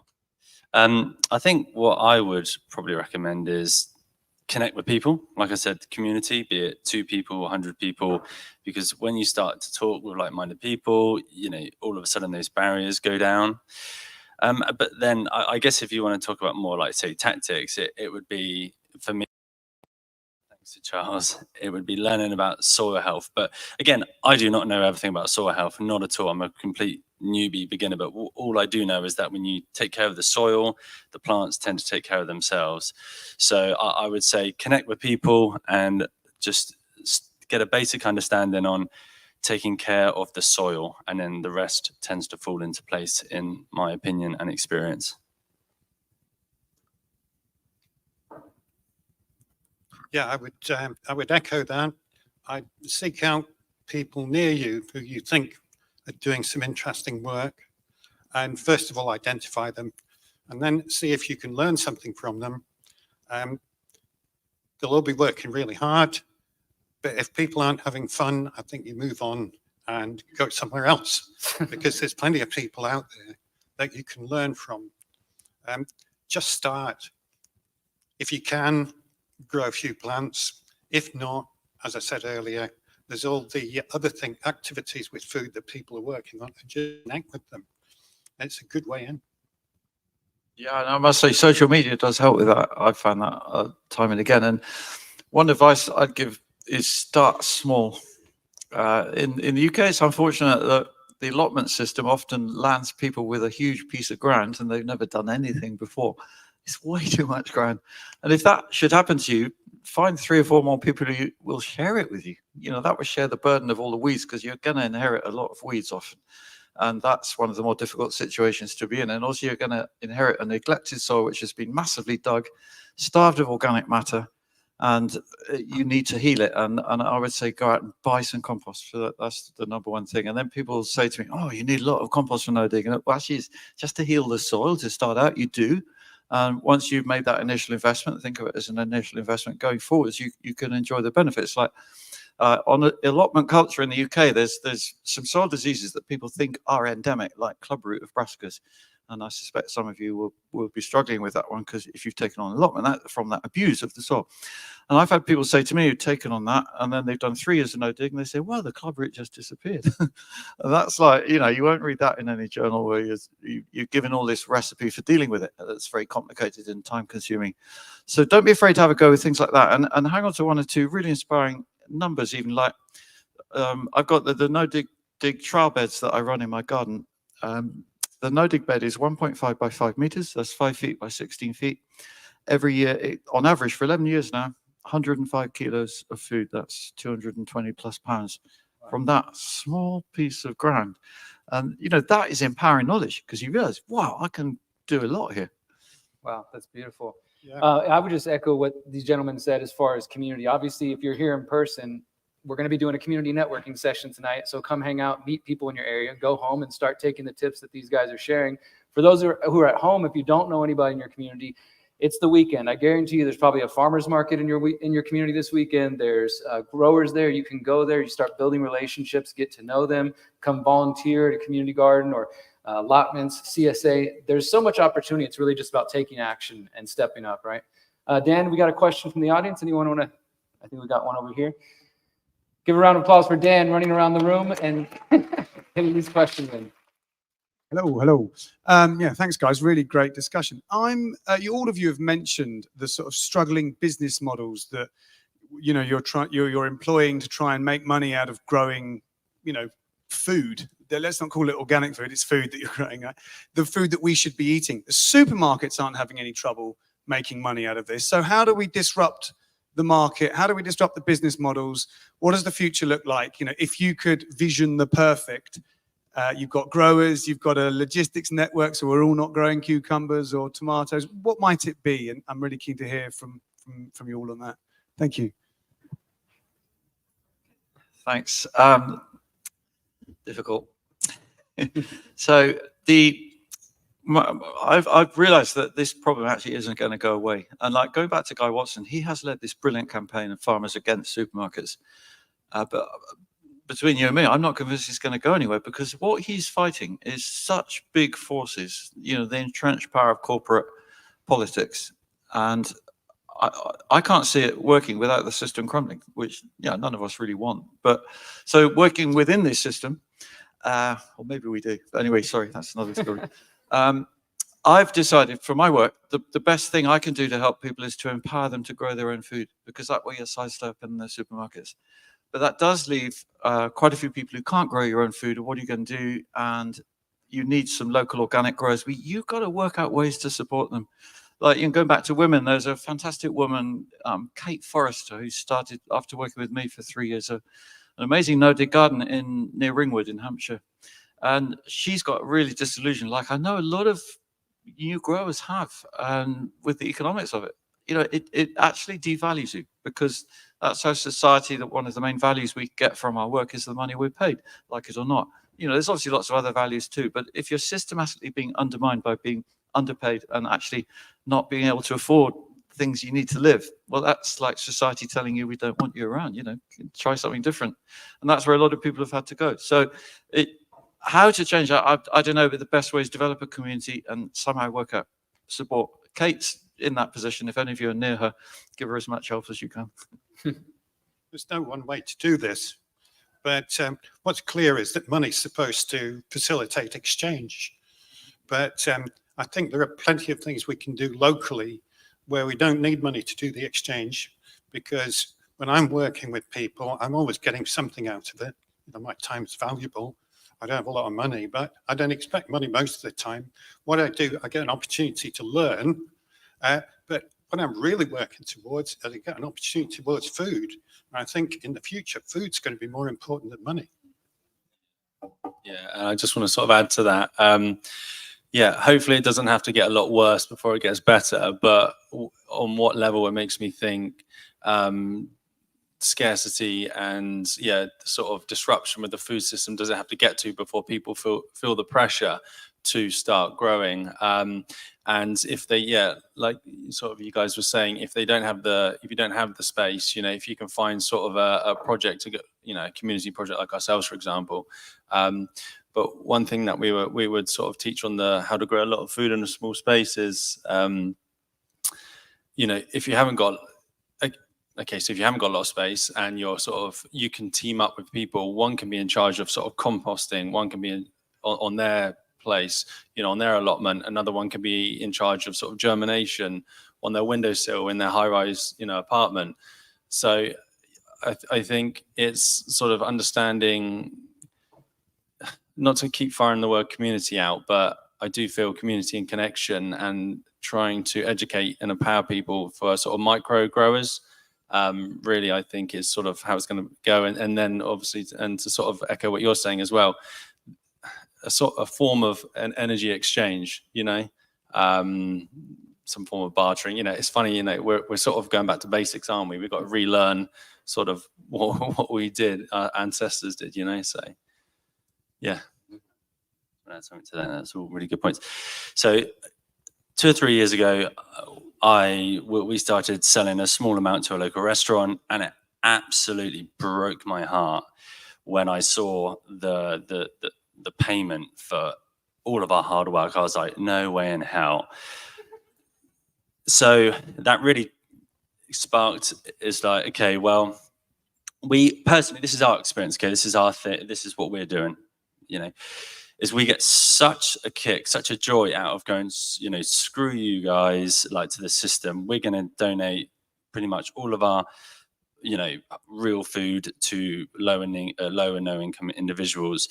But how can we create a sustainable model? Now, where we are at the moment is we have our not-for-profit food growing project, but in our experience, in our setup, how much value can we create through education, through, we're starting a podcast, through connecting with local chefs, other educators that have a relationship with food, with diet, with lifestyle, and how can we create maybe online products and services that can fund and generate a real income, which allows us to grow food sustainably. So it's just, it's indirect. So it's not a direct exchange for the food, but it's different income streams, which allows us to sustain and hopefully expand our project. Awesome. I just want to echo that before we go to the next question, as far as just, reflecting on the fact that our societies devalue food, something that we have to eat every single day to survive, and the people who are doing that work. I think we could find other examples, whether it's educators and people like that who are doing really important jobs in our world that we need in different ways. Food is obviously so essential, but somebody does months and months of hard work and tries to go share that with the local community, to provide for their local community, to make sure, hey, you can go to this restaurant and buy our organic pesticide-free stuff, and they'll give you, pennies for it. I think that's a big problem, but that's also, of course, why we're talking about building new systems. Tomorrow is going to be all about that, building parallel networks, and that includes food networks. I just want to say that I think, to answer the question I was asked, in my mind, I could envision a future. We're not there yet, but with the help of these gentlemen and so many other people and you guys here, we could have systems where we have not only local decentralized growing co-ops, but also somebody mentioned this earlier, we have to have food distribution systems as well, right? Because you can't just have the food being grown and not everything's gonna, like what I can grow in Mexico doesn't necessarily grow over here, right? So we do want some level of distribution. It is good to eat local, eat what's available to you in your natural environment, but I think you guys probably like avocados, and that grows where I live in Mexico. So we got to figure out how do we set those things up in a way that isn't dependent on these unsustainable, wasteful systems that are also supported by corporations that we know do not have our best interests at heart. So that's why we're having this dialogue. This isn't just some sort of abstract, exercise. We want to really think about it practically. We're sure that all of you guys have tools and ideas and resources in your networks. How do we bring that together so that we can lay the foundation for these new parallel systems for food growing, food distribution, getting it on your plate? So Dan, can we get Dan's mic on, please? I'm going to chime in a little bit here. So thanks for that great question. So distribution is a really important point. I want to say here that when we think about systemic change, we often look how we change the system rather than how we change our own behaviors. And we must recognize it's our own behaviors that contribute to the system. So it's not just cost that the supermarkets have, it's actually convenience and simplicity. So the distribution part makes that an interesting puzzle, because if we can crack that, if you think about it, when you go home, are there people in close proximity who are growing food? I think you'll probably find the answer is yes. So it's how do we access those? And there's a couple of amazing projects that we've connected with as part of setting up this event, who unfortunately couldn't be here today, but our friend Danny Moore, who's a big supporter of what we do here, he runs Pharmacy Co-op. They've nailed distribution in their local area. So they work with local growers, and then they've got a system where they distribute local foods to local areas. So you can get real quality, locally grown, quote unquote organic, however we want to describe it, delicious, nutritious food using the system. But they've just partnered with someone called Ubi, that's 4 O's and a B and a Y. And their whole mission is to put small scale back in the heart of our food system. They believe that societies function best when individuals, families, and communities are independent, autonomous, and self-reliant. So they've created tools for growers to actually sell their food locally. Because you can go into a supermarket, it's all neatly arranged, and you can find what you want most of the time. It's actually a bit of a jungle, I find. But making it simple for us without falling in the convenience trap is how we break the system. So go find the growers locally and raise awareness. Let's take the next question. Where are we going? Yeah, and remember, often what's convenient for us isn't necessarily convenient for the future generations or for the planet. We got one up here. My question's around education, really. I feel like part of the problem is that people don't know how to cook the beautiful vegetables that come from our plots. And sometimes when you've got too much of something, it's a challenge of how do I, it's much easier to reach for a frozen pizza, than people that think they equate, time, and it's not worth spending time on your own nutrition. So it's about, like, if you can, like Dan was saying, it's about changing mindset as well, and our whole approach to food growing and the quality and the demand. So we need to change the way that people value what they're eating. So maybe the question is, and how do we approach mindsets, right? And getting people to sort of picking up where we're valuing the food, but also you touched on cooking. I think that is a big thing. People can come to a community garden, you can give them all the produce you want, but they're like, I don't know how to cook an eggplant. What do I do with this? So how do we address those issues? Such a good point. And it was it last year, Sarah? So we have been growing all this food, and one of the main questions, one of the main problems that kept coming up was, well, okay, this is how you grow it, but then what do you do with it? So it started us on this journey of like from seed to plate. And it was through, like I said, connecting with other, experts and educators related with food. And our good friend Sarah, who's here today joining us, we like collabed on some workshops, and Sarah literally, it was awesome. It was such good fun. People came to the garden, and we said, right, in a nutshell, this is how you grow X, Y, and Z kind of thing. But then Sarah took a handful of ingredients and showed people how to quickly turn such a small amount of produce into just amazing, delicious, healthy, quick meals. Such a variety as well, wasn't it? Yeah, such a small amount then makes so many different things. Yeah, absolutely. So education, but I mean, for us, it's connecting or collaborating with, chefs and, foodies who can educate and show people, because most people don't have a lot of time. So if you're working a 9 to 5, like most of us, how can we, if you're going to grow, awesome, but how can you grow a small amount of food in, a lot of food in small space, but then how can you quickly turn that into quick, healthy meals? And I think personally, education through connecting with food educators.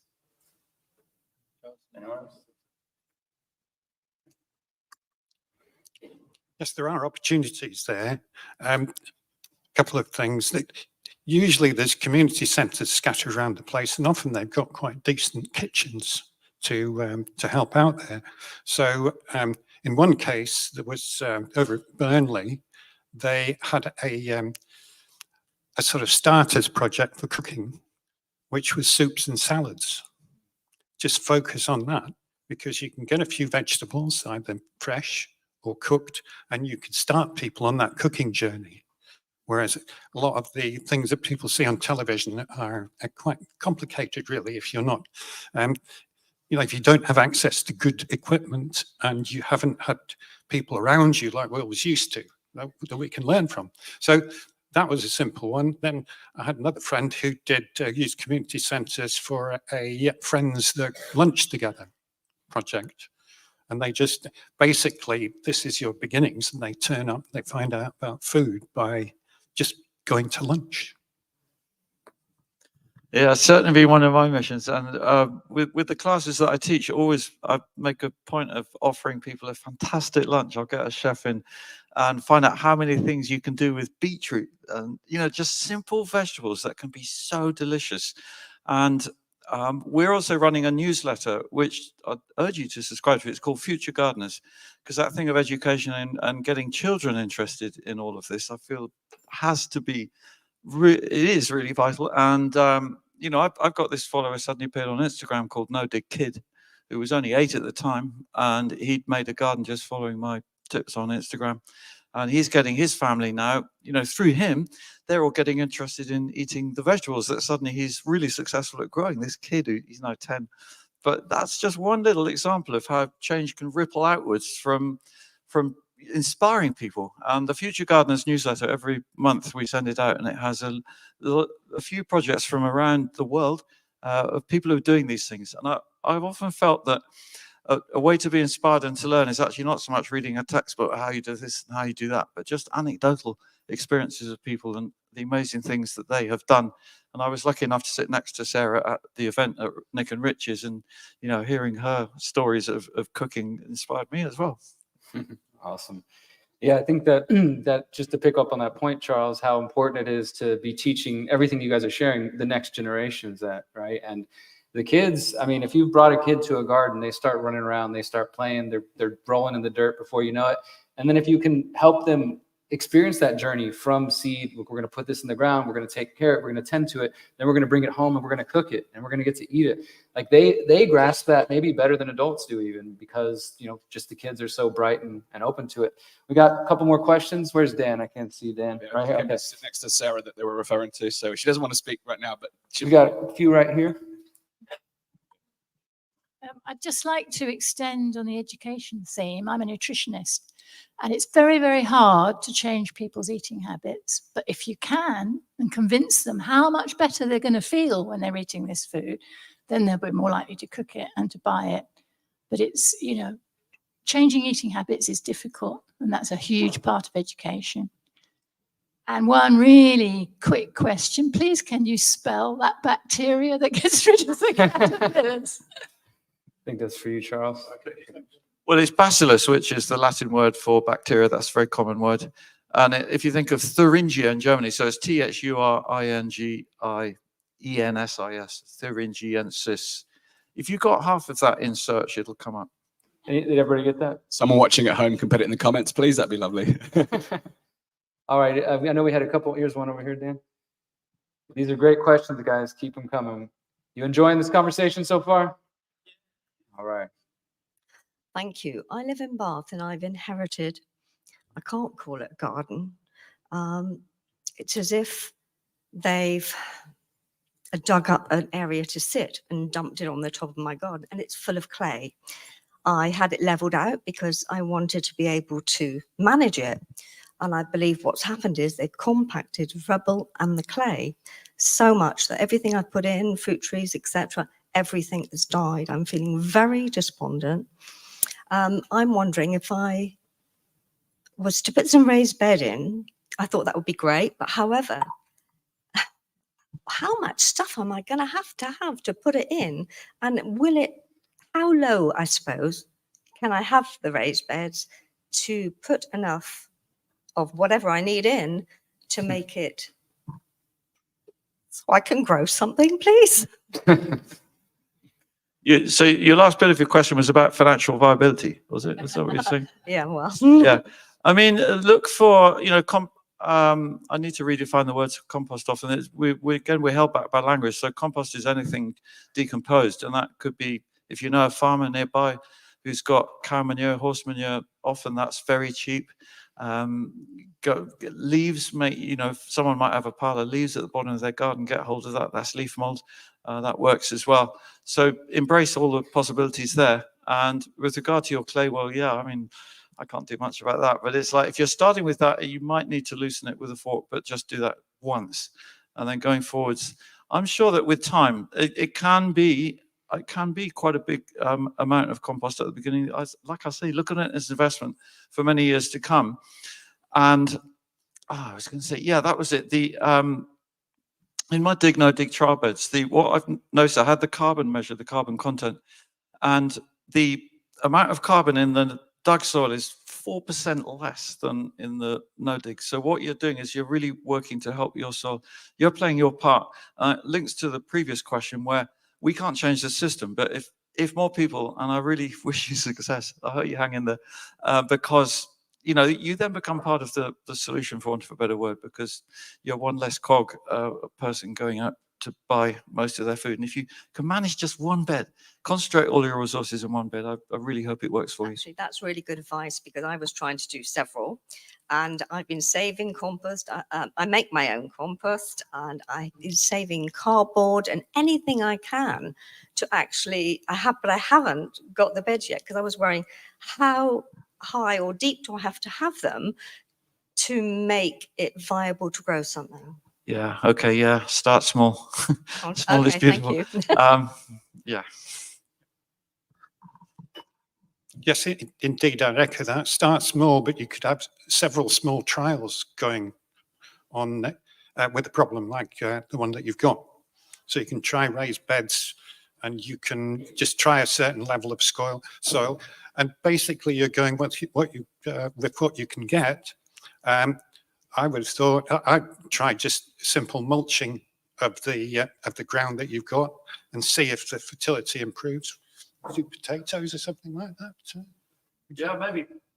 But if anyone is starting out, actually, I would urge you to just get some seed potatoes and plant them next spring, first week of April. That's it. If you can get hold of Charlotte seed in the UK, that works really well, because it's 3 months from seed to harvest. It's not even a whole year. Potato growing is often presented as something, you know, it's the whole year. But actually, I plant my Charlotte potatoes usually about 10th of April, harvest them 10th July. And we get a fantastic crop from 6.5 meters by 1.2 meter bed. We got 52 kilos this year. And that was the 10th year of growing those potatoes in the same ground. Wow. No rotation. I mean, that's something that's told to you as gospel. And this comes back to my point about think outside the box, be prepared to break those rules. And also, I save my own sweet potatoes. That also you're told not to do in case they might get a virus. I mean, honestly, when you look at some of these statements, you know, with benefit of a bit of experience, you really start to question where people are coming from. And it's not that they're trying to mislead, but there's an awful tendency, and it relates very much to the theme of this conference, that we all have. If enough people say something, we tend to believe it. And that's really true in gardening. A lot of people are seeking gardening advice online now. And like if you put in search, for example, can I sow or plant into compost? 90% of the answers is no, it will burn the roots. It's totally untrue. But that therefore is what most people believe. And because most people believe it, that reinforces that original statement. So that's why you've got to really keep your eyes and ears open and question everything. Yeah, try loads of things and don't be afraid to make mistakes, because your site is particular to you and particular to where you are. So you have to try things out. And if it works, you do more of it. If it doesn't work, try something else. And literally just to finish that, but actually like physically, if you were going to set up a bed, I mean, yeah, you can obviously do the cardboard down first, but maybe when you've got so much chalk and that, you can still get weeds as well. I mean, what would you say, Charles, when you do your first test patches, like 6 to 8 inches when you first set up your no-dig bed? Yeah, it can sound a lot if you've got like really, really poor soil. It's about lifting the fertility to a point where it's going to pay you back for the time and effort you're going to put in. You know, there's no point in messing around. And don't feel bad about buying compost. Avoid buying fresh green waste compost. It won't tell you it's fresh, but if the sacks or compost you buy is still hot, I would try and leave it a few months for it to cool down and mature. But apart from that, you know, any kind of well-rotted organic matter. And sometimes people throw back at me that, you're wasting resources. You're using so much compost. And, you know, this can be from people who are using, say, artificial fertilizer, for example. You know, with the compost, you don't need any other inputs, no synthetic. I don't use any of that, no slug pellets and so on. And also, people say to me like, well, you should be closing the loop, it's called. I don't know if any of you have heard that phrase, and generate all your own compost. And if anyone says that to you, well, it's just not right, because, for example, in my case, I'm a market gardener and I'm selling 3 tons a year, for example, of vegetables, and none of my customers return their poo. It's like, I can't close that loop. But what I can do, and you could do as well, is have a compost toilet in your garden. And, you know, there's a bit of an aversion to that because we've been told, again, that, you know, it's questions of hygiene and things. And I mentioned it in a YouTube video a few years back now, and nice tour of the garden. Guy said he really enjoyed that when we got to the compost toilet. And I was actually picking out some of the compost, year-old, and or about 18 months old actually. And he said, I had to stop the play button when you started picking up turds. It's like, come on, that was compost. You know, that's the massive misunderstandings about that word compost. It's nature turning raw materials into something really valuable. And that's a whole nother game to get into. And I'd urge all of you to have a go at that if you haven't, because even on a small scale, you could buy one of these conical plastic bins and just have a go. Like we've all been saying this afternoon, don't be afraid. Often these things are made to sound more difficult than they really are. Can't think why, but have a go. Let's expand on that a little further. And I want to hear all of y'all's thoughts if you have any experience. What Charles is talking about is sometimes known as humanure, which is really, like you said, that's a true circular system. I used to have a RV, a mobile home that I traveled around the United States, and it had a compost toilet in, so we were able to use that. And then eventually I did turn that into soil. And like you said, there was a lot of apprehension of like, oh no, you're going to put that in the garden, you know. And if you go online, there are people who say never put it on anything you're going to eat, only use it on this thing. But yeah, anybody else have any direct experience with humanure, or just your thoughts on if we should seek solutions like that? Because in my mind, you start to go from obviously it just being a complete waste and going into the sewage systems and wherever else, into the oceans and things like that, to then producing healthy food and putting it back into the soil. Angus, do you have any experience or thoughts on humanure and compost? If you're really worried about this, put it around fruit trees or fruit bushes and collect the leaves when they fall off and make leaf compost. And that's going to be doubly safe. But I've got a great deal of faith in healthy soils, the soil ecosystem.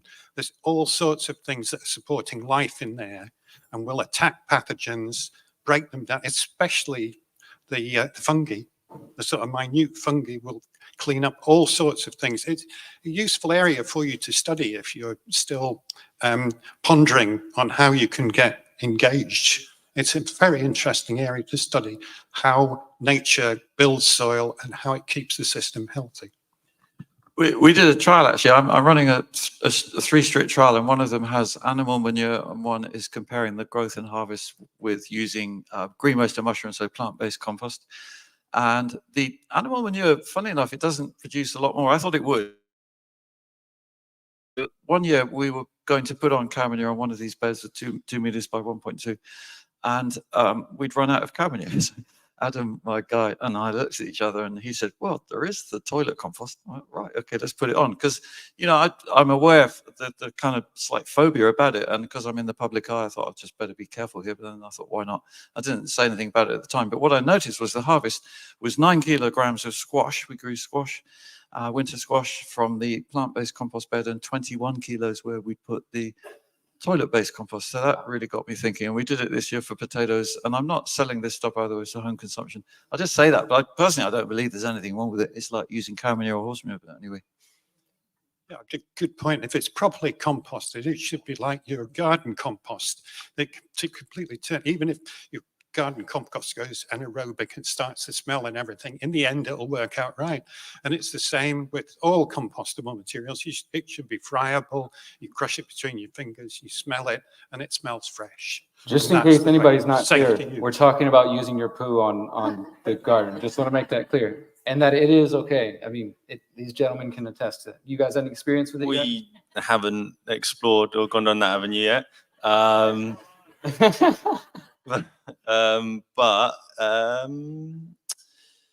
Yeah, I mean, we've said, oh, would we ever get a compostable toilet in the garden, you know, for everyone and stuff, instead of you coming into the house, a convenience thing, apart from anything else. But yeah, I mean, hey, we're always open for trials and stuff like that. I guess it's just that sort of association which we'd have. But you know, whether it's coming out of a human or coming out of a cow's backside, you know, it's still a waste. And once I guess it's going to be that education of just really making sure it is broken down. And because we associate the smell, I don't know about you, but when I drive through sort of the countryside and I can smell manure and stuff like that, I'm like, I really like it, you know. But so the association I have with that is like a natural sort of healthy, sort of organic, association. Human feces, slightly different, not quite into that, but yeah, I'm open, Yeah, so I mean, we don't currently do that. However, we have had our views and beliefs systems challenged so much over the last few years. Never say never. Well, just one more thing on that. Charles, you mentioned 18 months. Angus, do you have any thoughts as far as timeline? Because, you can find things online. People will say 2 years or longer, just in terms of how long people should let it sit to get to that good point. I took advice from when I started from people who are running a very successful system, and they just convert an 8x6 shed, 8 feet by 6 feet. Any of you could buy one of those, not too expensive. And I paid a carpenter to put in 3 seats. One is for if you just want a wee, and we keep hay and straw in that one, and then empty it out of the wet hay and straw and put that on the compost heap every month or so. And then the other 2 seats are for the poo, and I don't use a filter so they get some urine as well, but I've not found that to be a big problem, because after each visit we put some wood flakes or something, dry wood on top, and that takes away some of the smell. I personally don't find it smelly at all, but some people say it is, but maybe it's what you get used to. But basically we poo for a whole year and then leave that to mature for another year. So on average it's 18 months old while we're using the second poo seat. And then when we come to spread the first one, I'm actually always disappointed by how little there is. It's like 2 wheelbarrows from a whole year of contributions. So, I'm always looking. If any of you are passing homemakers, it's not far away. Please call in. Yeah, I'd go along with that. But just because we're talking about it doesn't mean that you have to do it. It's one of your options. That's all we're saying. It's a viable option, in my opinion. Yeah. So, all right, Dan, you got another one? You got something to add? Well, when the question was asked, actually, it was very interesting. Sorry, was there another contribution on that? No, we're done with poo for now. Yeah. when the question was asked, I thought, how am I going to contribute to this? But what's interesting about this whole discussion? Go into the toilet. Going to the toilet. I got 2 points to make. One is, this is a really interesting challenge, because think about the luxury we have today of the knowledge at our fingertips, not only in discussion like this, but in the digital realm. I can guarantee that someone's already handled that question somewhere in the world and figured it out. Let's face it, human beings have lasted a very long time before Google. So what they would have done is experimented and found answers. So I would love to think in a year's time, say we come back here, you come back and give a talk saying how to grow food, even if your garden is full of rocks, rubble, and clay. You know, so, and actually what these gentlemen were sharing, they talked about blockchain and AI earlier on. I just quickly went onto AI, and again, I have a balanced view on AI. I put in exactly what you guys were saying, and that's basically what it was recommending. So again, I was describing your particular situation, and that was the answer that it came up with. And I said, Charles Dowding would be proud. And they said, yes, the no-dig methodology would reinforce this method. So the knowledge is out there. We're just going to find it. And your challenge is to come back next year and tell us the success story you've got. The next piece I'll just have before we go over to our next questions. I lived here 15 years ago, and I had a very different life then. And I was working in corporate, and I'd be going out at this time of night, drinking on the high street, very different life. To think 15 years later, I'd be talking about poo on a Friday night. I wouldn't have believed you. Right, next question. Where are we going, Derek? So we got one over there. And we've got some over there as well. Yeah, we'll come over. This was the quiet side this morning. We're rocking over here. Hi. I wanted to ask you if you have some good ideas to attract more young people, because as you mentioned, Charles, I have difficulties like attracting young people into like not only permaculture, but also like I'm from Copenhagen, Denmark, and the community there, we don't have a lot of young people in the free thinkers community. So do you have some good advice? You spoke a little bit about how to get children activated, but how do we get the young people activated? We invite studs like Rich and Nick to the conference. Well, yeah, quite. Well, I'll just say from my point of view, it's a subject very close to my heart, and I've noticed how kids love no dig actually. So I've done a few workshops with children, primary school age, 5 to 11, and I get them to do the no dig dance. And so they can all jump on their new bed and get their feet into the compost. And that just stays with them, I think. I've noticed that when teaching children that actually it's not so much what they hear, it's what they do. That knowledge stays in their body. So no-dig is very approachable, I say. If you are involved, if any of you are involved with working with children on gardening, just get hold of a big load of compost and make a new bed. And then I met a guy in Scotland at the weekend who's doing just this. And he's totally passionate about it. He's got no funding. He's going around schools and he's doing exactly this with kids.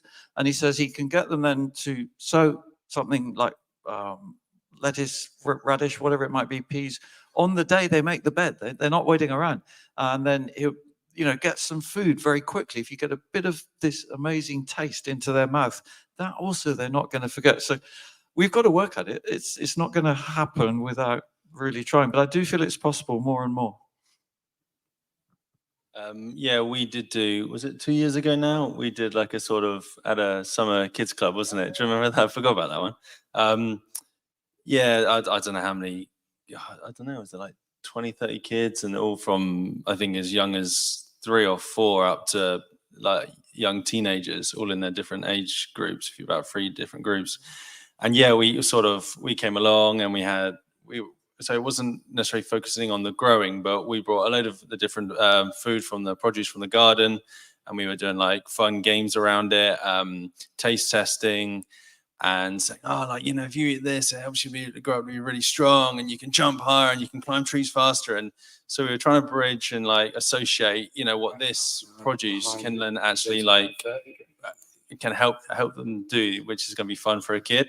So, and we got really good sort of interactions, and it was taken up well, wasn't it? And then there was talk about, okay, we can do this and bring them to the garden now. We haven't actually done that, but it was just that sort of bridging it really in that association. Yeah, exactly. Creating that, in our opinion, creating that relationship, that bridging that. So, for instance, you might have a child. Well, what common familiar ground? How can you relate food growing to something that they have interest in? Like, for instance, like when I was younger, I used to eat an obscene amount of carrots because I believed it would make me see in the dark. you know. So what other things, you know, could you do to make it fun, interesting, you know, and appeal to children, really? I mean, that's pretty much.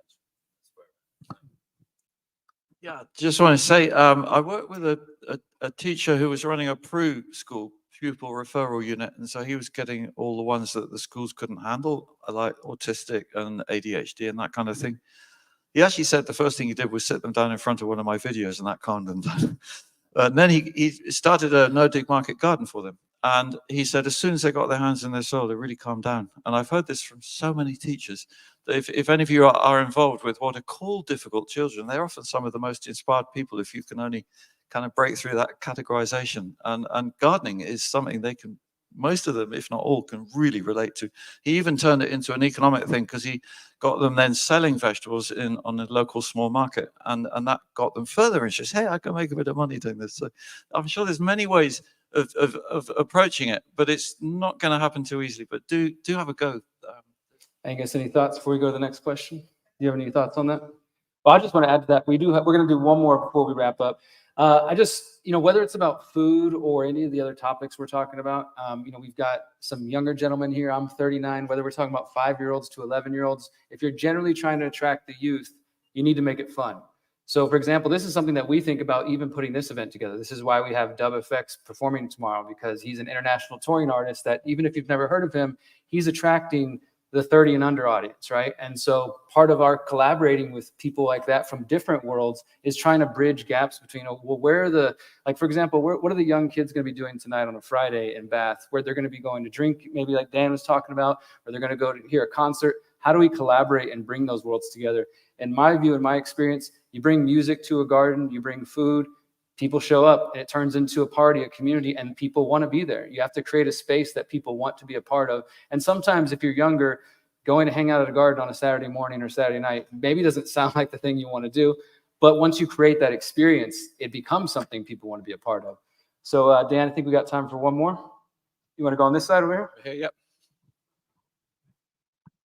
Actually, I was just going to add to the how do you encourage children? I do work with children that are probably the next level up from PRU, probably a bit level up.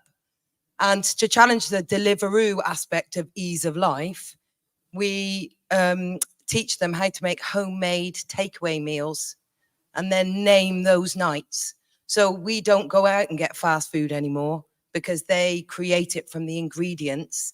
And then we could work backwards from that. So we then say, right, you can grow your sprouts for your Christmas dinner, etc., etc. So there are ways to bring them in and at the same time challenge the narrative that really everybody just wants their food delivered from an unknown source. So that's wonderful. Do we have one more question? Thank you for the comment.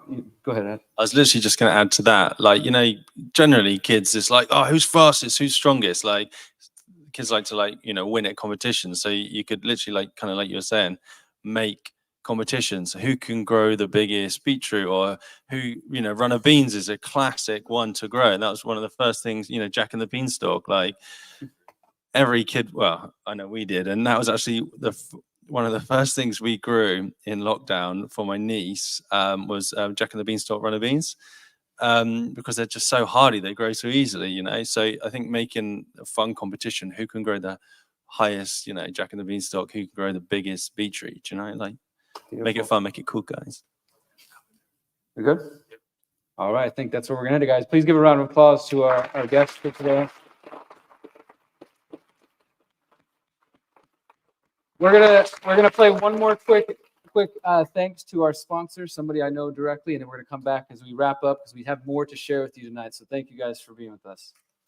The People's Reset is proud to partner with Expat Money, a world-renowned consulting firm dedicated to helping freedom-oriented individuals like you create a solid backup plan in offshore jurisdictions. Expat Money's global team of researchers, policy experts, and lawyers can assist with your personal strategy for living abroad, obtaining second. You can get from the Free Humanities stand upstairs. This evening, we've got an incredible networking event planned for you in here. So tonight we've heard, or this afternoon we've heard about food independence, permaculture. You'll be able to connect with other like-minded people who are doing those types of things. So it's not, You know, in the UK, when I said to Derek, you know, the UK, when you talk about networking, you kind of get that like awful feeling of like a business networking event. You kind of skulking away in the corner, trying to strike up conversations. We're going to make this interactive. We're going to host it. We're going to facilitate it for you. We're going to help you connect with like-minded people on different subjects, different areas. So it's going to be a really fun experience. And then after that, we're blessed with some music this evening by Bob, Hillary, and Freya, who are going to come and play some music for us again in here. So our main concert is tomorrow, but we've got some music for you in here. And we may, for those of you who missed out on the conscious dancing at lunchtime, we may have a little chance for you to get involved with the dance as well this evening as well.